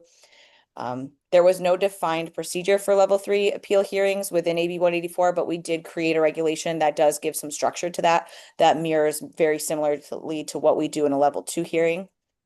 And then one other thing that we did was to add new sections to our membership renewal form to improve transparency, as that was something that we heard from the membership as well, is that we want more transparency with regards to enrollment procedures, which I referenced when we were talking about the league discussion with the private charter league.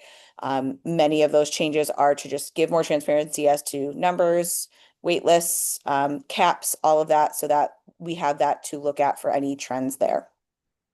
And then moving forward, we are working very closely with Tom Clark's Solutions to build relationships with legislators.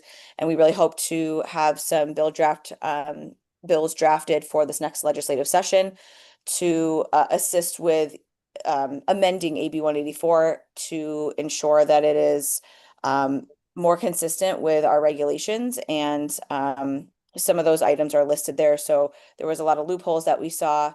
That language, notwithstanding any provision of the law to the contrary, really put a damper on some of our ability to deny students eligibility based on our other regulations, because it basically says that this regulation trumps all of our regulations. So I listed some of those specific things that we would be looking to amend. And then section 4 is in regards to hardships. And we did see several hardships that were athletically motivated and very clearly stated within a student's transfer application. Our regulation for the NIAA states that hardships may not be athletically motivated, so we would like to see amendments there. As far as recruiting and education-based athletics, we wanted to see some changes so that the Oregon rule does apply to all transfers under AB 184. This is our regulation that basically states a student cannot follow a coach that they had previous instruction from within the last year or have played on a team affiliated with that school, mostly club or outside of school participation.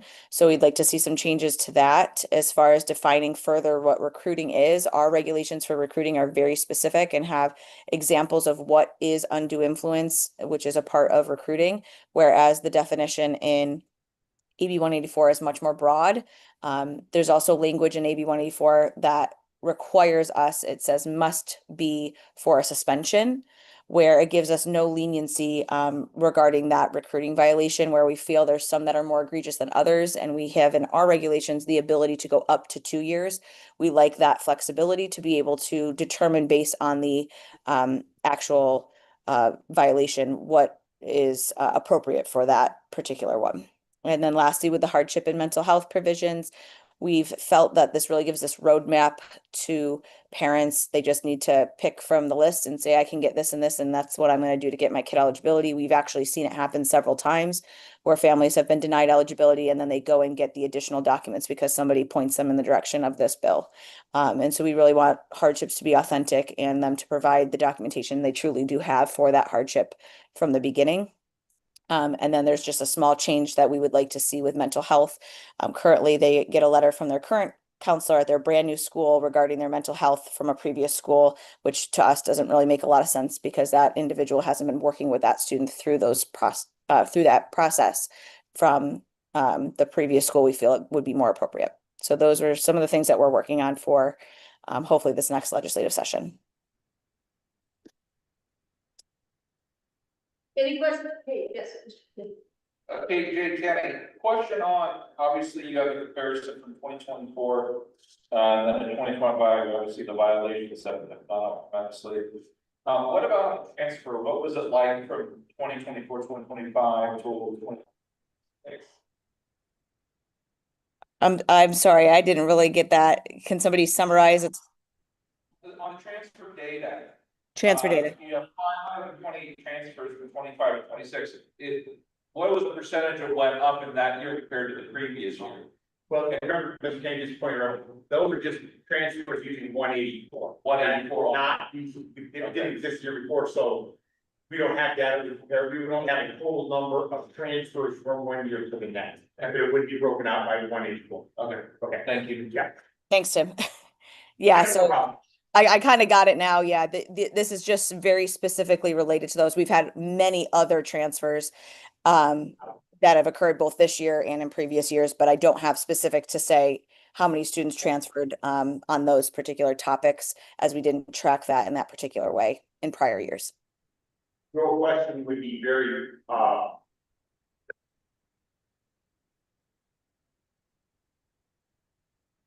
Was that a question? I'm sorry, I didn't hear that. ask that question. That's, that's gonna be prepared out of that. Yeah. Any other questions? Thank you, Kate, for putting this together. Good information. All right, you're now going to go to item number 30, associate membership. Status program report, and to the right back to you. Okay, this is just a report that we do annually at the end of the school year regarding our associate members. As a reminder, these are members who are seeking full membership, but have not yet met the requirements. So mainly one of the biggest requirements is that they field a varsity team in both boys and girls for each of the 3 seasons for 2 consecutive years, and they can only join as full members going into a new realignment cycle. So for these group of schools, they're looking at the earliest they can become member schools would be for the 28-29 school year when we go into the next realignment cycle. And I've given you data from last year and this year so you can kind of see who's on track to do so. They still have 2 more years to kind of get their requirements, so they have plenty of time. But as you can see, they're trending in a way that they could definitely meet those requirements. Specifically, if you look at page 175, you'll see the number of rostered athletes in each sport that they offered. There are some abbreviations there for the sports. If anybody needs any specifics as to what those stand for, let me know. But for instance, Encompass had a full boys and girls team in 3 seasons this year. So they have completed that for 1 year. And if they do that again next year or the following year, they would be okay to become a full member in 28-29. Trinity has some work to do to fill their boys side in the fall and girls side in the winter, and full teams in the spring. Since only 1 and 2 are there, we need a full team there. So they'll work on that over the next 2 years. Civica is building their school continuously with new grades. So they should have their full school going into the next year, 26, 27, sorry. So they'll have all grades 9 through 12. So they can start to actually field the varsity level for their sports. And they should, over the next 2 years before that next realignment cycle, be in a good position. Because as you can see, they field a lot of teams and they have good participation at the lower levels. So those kids will continue, obviously, to go on to the varsity level once they're now in those upper grades. So they're looking really good. And I've been working really closely with them. I know they're very motivated and they're getting all their fields completed there as well. The only other things that you really see there are just any issues with incomplete seasons, their facilities, and all the associate member schools that they have competed against, which is good data to have. We also will contact those schools, but really the membership in general, when the schools are ready to become full members, to get any feedback from the schools that they did participate against regarding how it's been competing with them over their associate membership time. So really just information for everybody here so that you know who's moving towards full membership in the coming years.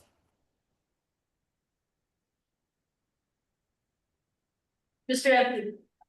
Hi, Kate. Don't mean to put you on the spot. Can you give an update on Young Women's Leadership Academy? Because I don't see them listed in your document.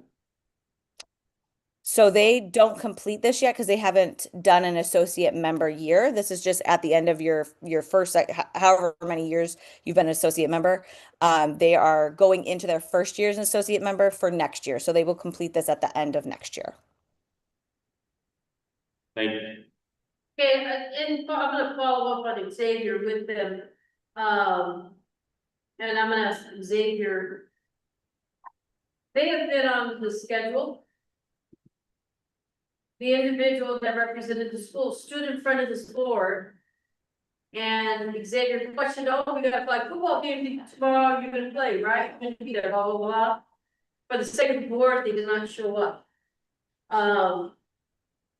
Of all the competitions they've been, and I know they're on the schedule, are they showing up?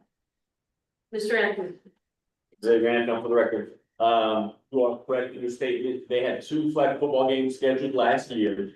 They canceled the game they were supposed to play against Valley. And then against Chaparral High School, they no show. And I have all this. Yep, I have all this information regarding their their permission to play participation, which will be, obviously a part of their associate membership. But we're not talking about them because they're not a current associate member. So we're kind of we're a little off topic, but this will all be discussed for their associate membership year. We have to give them the opportunity to actually participate as an associate member before we do anything with them. So all of these concerns are noted, and I do have them in the record, in my records.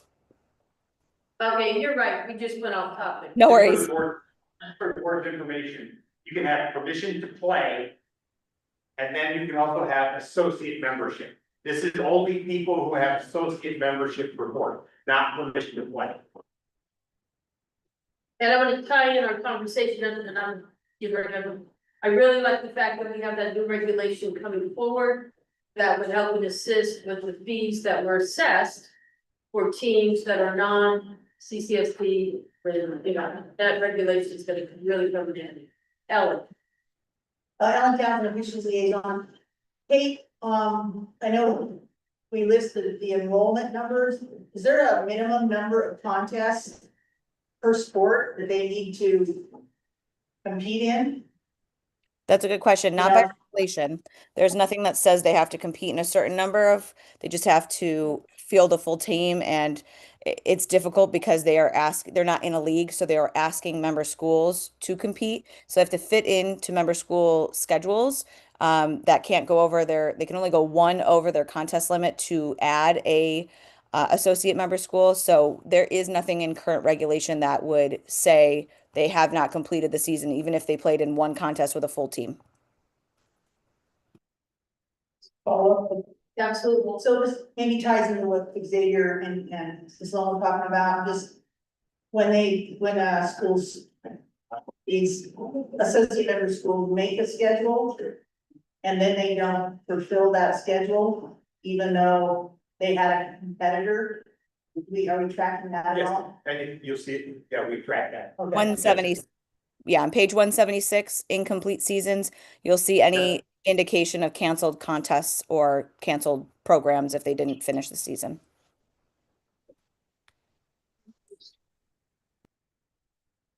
Any other questions? All right, thank you. Okay, now we're gonna go to item 32. Do an updated tiebreaker protocol on page 179. Let's turn this over to Mr. Jackson. Good afternoon, good morning. Jackson, staff here. Couple of things, so. We heard loud and clear that playing games are not good. We've been hearing that for a long time, and I will tell you from our standpoint as a staff and operationally, playing games are terrible. We can't break a tie, we get to a playing game. A, kids out of class. B, transportation. C, officials, facilities. It's ridiculous. So I asked Bart, and he and I spent quite a bit of time going through these. We went through and we updated all of the tiebreakers. I also listened very carefully last November when I heard that tiebreakers weren't out, so we're making sure that they're out, everyone is aware of them. So we have them for all sports. The board's reviewing with us right now. They do not need board action. They're not a regulatory item. They're our own. But we share them out with them that they have. We have all the tiebreakers in here. I will tell you, you will still see in here playing game because as one put it, we may get 2.999999% of ties will be broken, but we may get that one that we just can't break. So I'm gonna turn over to Bart and he can highlight anything he thinks we need to discuss as we go over. Thank you, Mr. Jackson, Davis, and my staff. It's all there in the packet for you to review. It's not anything that I'm going to mention right now. It's going to be a big revelation. Other than to say, if we have this comparison between these two teams because they played during the regular season, use it. What difference does it make if that tie is for second place or if it's for the 5 spot? The last thing that we want to do anymore is have, I'm going to use the 3A North as an example, which also goes cross state then for its quarterfinals to try to have a playing game to decide who's going 400 miles the next day to play the one scene. It's asking way too much of our schools. Can we do it as an nice staff? Of course we can. But we're putting these kids in bad situations, we're putting coaches in bad situations. If we can break the tie, break the tie. So the key to this is, if you're looking at, we see, the one that always gets me is, I hate the coin toss. But the coin toss does not eliminate the team from the playoffs.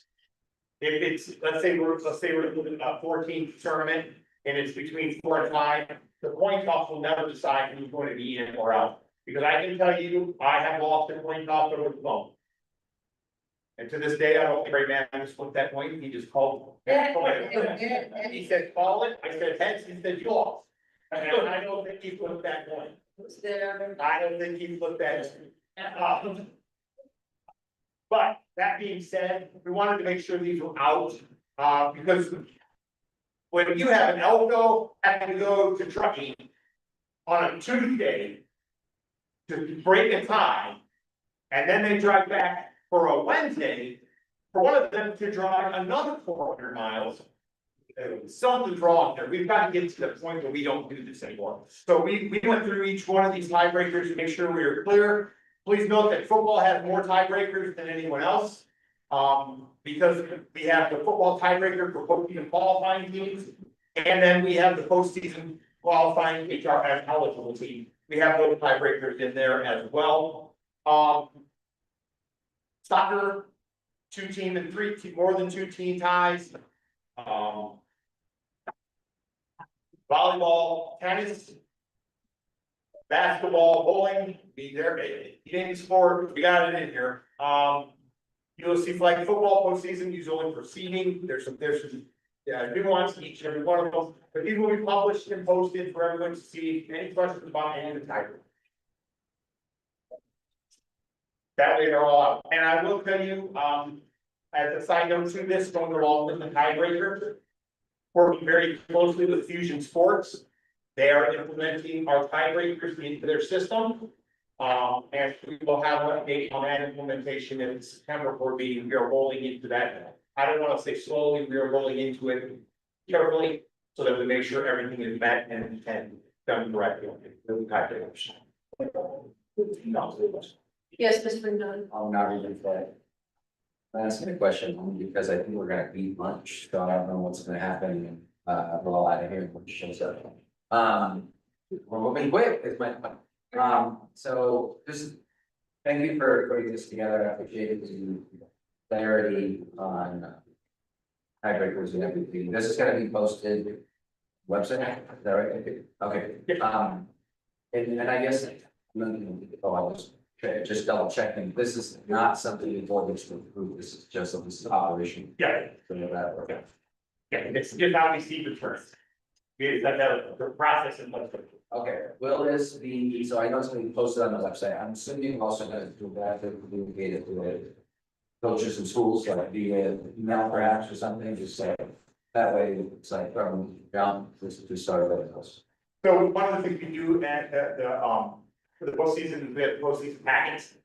Tiebreakers are always in there, and those are all prior to the game, but we'll all have nothing that will make the tiebreakers. I'll take us all. As far as getting follows that. Yes.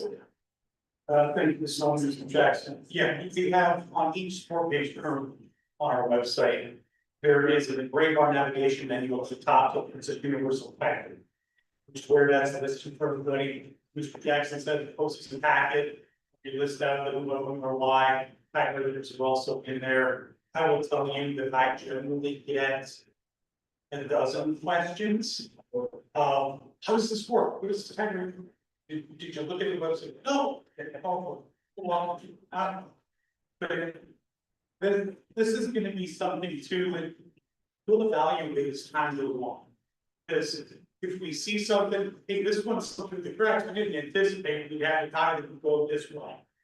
If we need to adjust it, if you guys see things, if you're out talking to people, hear things, you're out talking to people, maybe adjustment, you can do that. Try to stay within a similar framework to the tiebreakers that we had, just expanding them again, to make sure that we would eliminate a lot of those playing games if we could. Not that we don't want those kids to be in there playing. It was just causing such a logistical issue. And we hear a lot of there. Our tournament formats, I will be quite honest, are too large. I don't want to get off topic because I don't want to you eat. Our tournament format is too large. And are too large in the sense they cost too much cloth. And one of the things we would need to get to is to make sure that the tiebreakers keep them that are already too big, don't make them even bigger. So we're gonna work on that. And the next realignment, when I work with the committee on that, is tournament formats need to be adjusted to reflect the costs of doing business. And making sure that we break it down, so we don't have playing games. Overtime and playing games, most of them. Good. Questions, comments? Thank you for doing this. All right, now, almost over. We can go to item 33, go to page 199 for future items. I think we should refer to legal counsel because we're making you do this right now. Our new correct. Okay. Yeah, so this is a holdover item, from the past, you know. Really, the Attorney General's office and the open meeting law manual has a line that identifies huge items that are probably too broad and really shouldn't be on the agenda. So, directed that earlier in this meeting. So I would actually frankly suggest that we use that process and, have individual members reach out to the executive director, as Mr. Folson said, and say, hey, we'd like this on the agenda. The executive director would take it to the board chair, and then the board chair decides whether or not it gets on the agenda. If it does get on the agenda, then go back to our policy that we adopted yesterday. For members, we agree to put on the agenda, it gets on the agenda. I think you gotta be very, very careful with items like this. They got too easily digress into deliberations, which result in open law violations. As this said yesterday, we got these to go down rabbit holes, and so we're trying to stop that. Good conversation. Yeah, it's totally a fair conversation. So, being the new guy, I'll take the hit for this, and I would suggest that we follow that process. That being said, if today people want to make suggestions and the board president and executive director get together and decide to put that on a future agenda, then great. But after that, I'd actually frankly suggest that maybe this item exist anymore.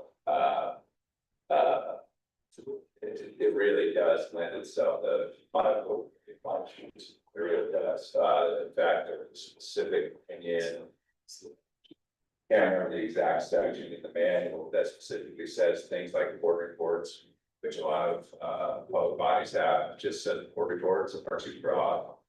Future agenda items have been defined by the Attorney General to be broad. So I would be careful. And if somebody wants to make a recommendation, I think today, since it's on there, we can honor the agenda title. But do not have a conversation about it. For example, Mr. Kenny said, I'd like to see X, Y, and Z. We don't want to really say that's a great idea. Let's do X, Y, and Z, and then build that. That's going to be a issue. So let's be careful. So I think for today, we can do that, and then we can down the road follow. Mr. Holmes? Yes, I'll say that, thank you, Madam Chair. Paul from Barrow, I would, even as an ongoing member, Mr. Barrow started some really good conversation yesterday about board governance, and his skill set. And I would suggest, embedded in the meetings, that we continue to focus on board governance and, continue to offer tips, departments, which is embedded in each meeting from this point forward, for the benefit of everyone. Thank you. Council? Council officials liaison, it's appropriate to just find out what the next dates are for the board meetings. Oh, yeah, that's a. Usually those were in here, but they're not this time. I think we said, We did, They're done. no, we set them up last We meeting. did last minute. Yeah, Right, so in front of me, so. Yeah, 22nd and 23rd of September, we're down south, to let you guys know where. Okay. And then in December, it's gonna be a Wednesday, Thursday down virtual, it's gonna be the 9th and 10th.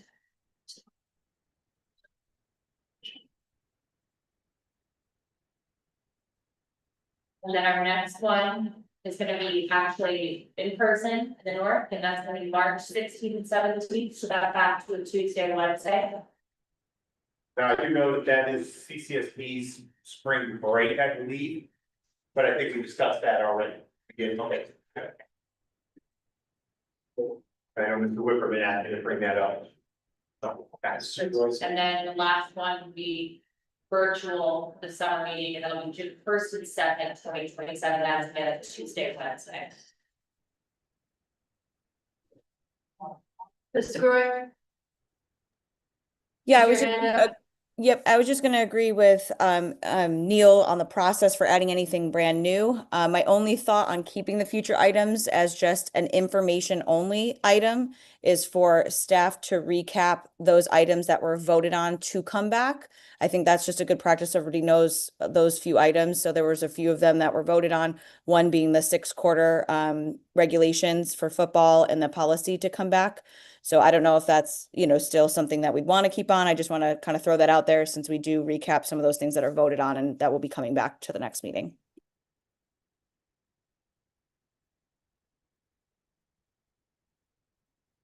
Well, just, submitting these legal requirements, and so is.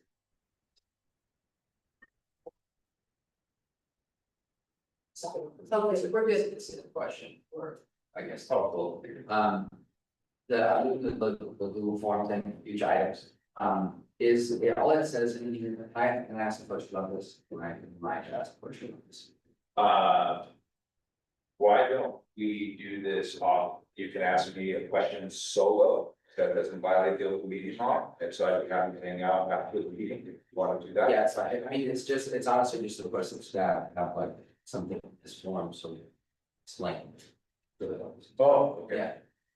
Yeah, it's not a procedure at all, it's just like, as I'm filling out this form, it just says statement for proposed item. I didn't know if you want like a more, like description option, or like explain it a little bit more here, so.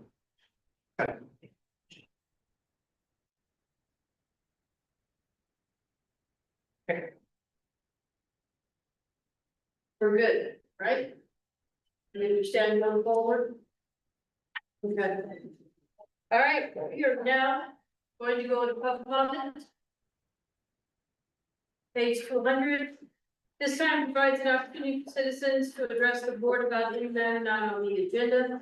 Items raised during this portion of the agenda cannot be deliberated or acted upon until notice procedure of the open meeting law has been complied with. Should a member of the public wish to speak on the matter not listed on the agenda, it is asked that said person please complete a yellow public comment card and submit it to the president before the opening of this item. A limit of 3 minutes per person and or 5 minutes for the spokesperson of a particular group may be imposed. It is requested that the comments be directed to the board as a whole. Comments that are deemed or determined to be irrelevant, repetitious, offensive, inflammatory, willfully disruptive, or deemed to be personal attack will not be permitted. There's no one here, Tia, you have someone? Yes, I do have one that was emailed to us in the last folder minutes. Dear NIAA board members, I wish to have availability to deliver these board notes in person, a written submission will have suffice. Thank you one and all for your service to the Nevada High School athletics activities. First and foremost, please complete the new executive director contract for Mr. Timothy Jackson. He has been a positive and productive. He's been positive and productive over the course of the last year, and he has had a lot to deal with. And this delivery of a new agreement, thank you. Second, if I'm understanding correctly, members Cavazos and Colson will be stepping off the board at the conclusion of this meeting. Thank you, Linda and Wade, for your time, energy, and effort over. I certainly enjoy your teamwork over the years. Third, congratulations to members Pam Sloan and Wallen Stolber on their retirements. It's amazing to think back, we all crossed paths and how much was accomplished in that state and your respective Clark and Washoe County Districts over your tenure. Thank you and to big care, especially for enjoyable next stage of your lives. Please pardon me if I've missed anyone else who may be departing the board dating back to 2 years ago, Rayanne. Paul and Tammy Domingo, they continuing in their respective roles. Finally, congratulations, Member Woodley, on your selection as the president. You will be an outstanding leader for this group of Alex. Here's hoping to see some of you on June 18th. Sincerely, and respectfully, Don Nelson. Very good. Very good. All right. Sir. Prior to adjournment, if we could return agenda item number 11 on the partnership update. I just want to have the new information for the record. Yes. I received a text message from Vice President Flores, which stated President Sandra was not aware that we are not partners, that he has every intention of being partners with the animal. And someone did recognize Mr. Domingo as a former coach. I know.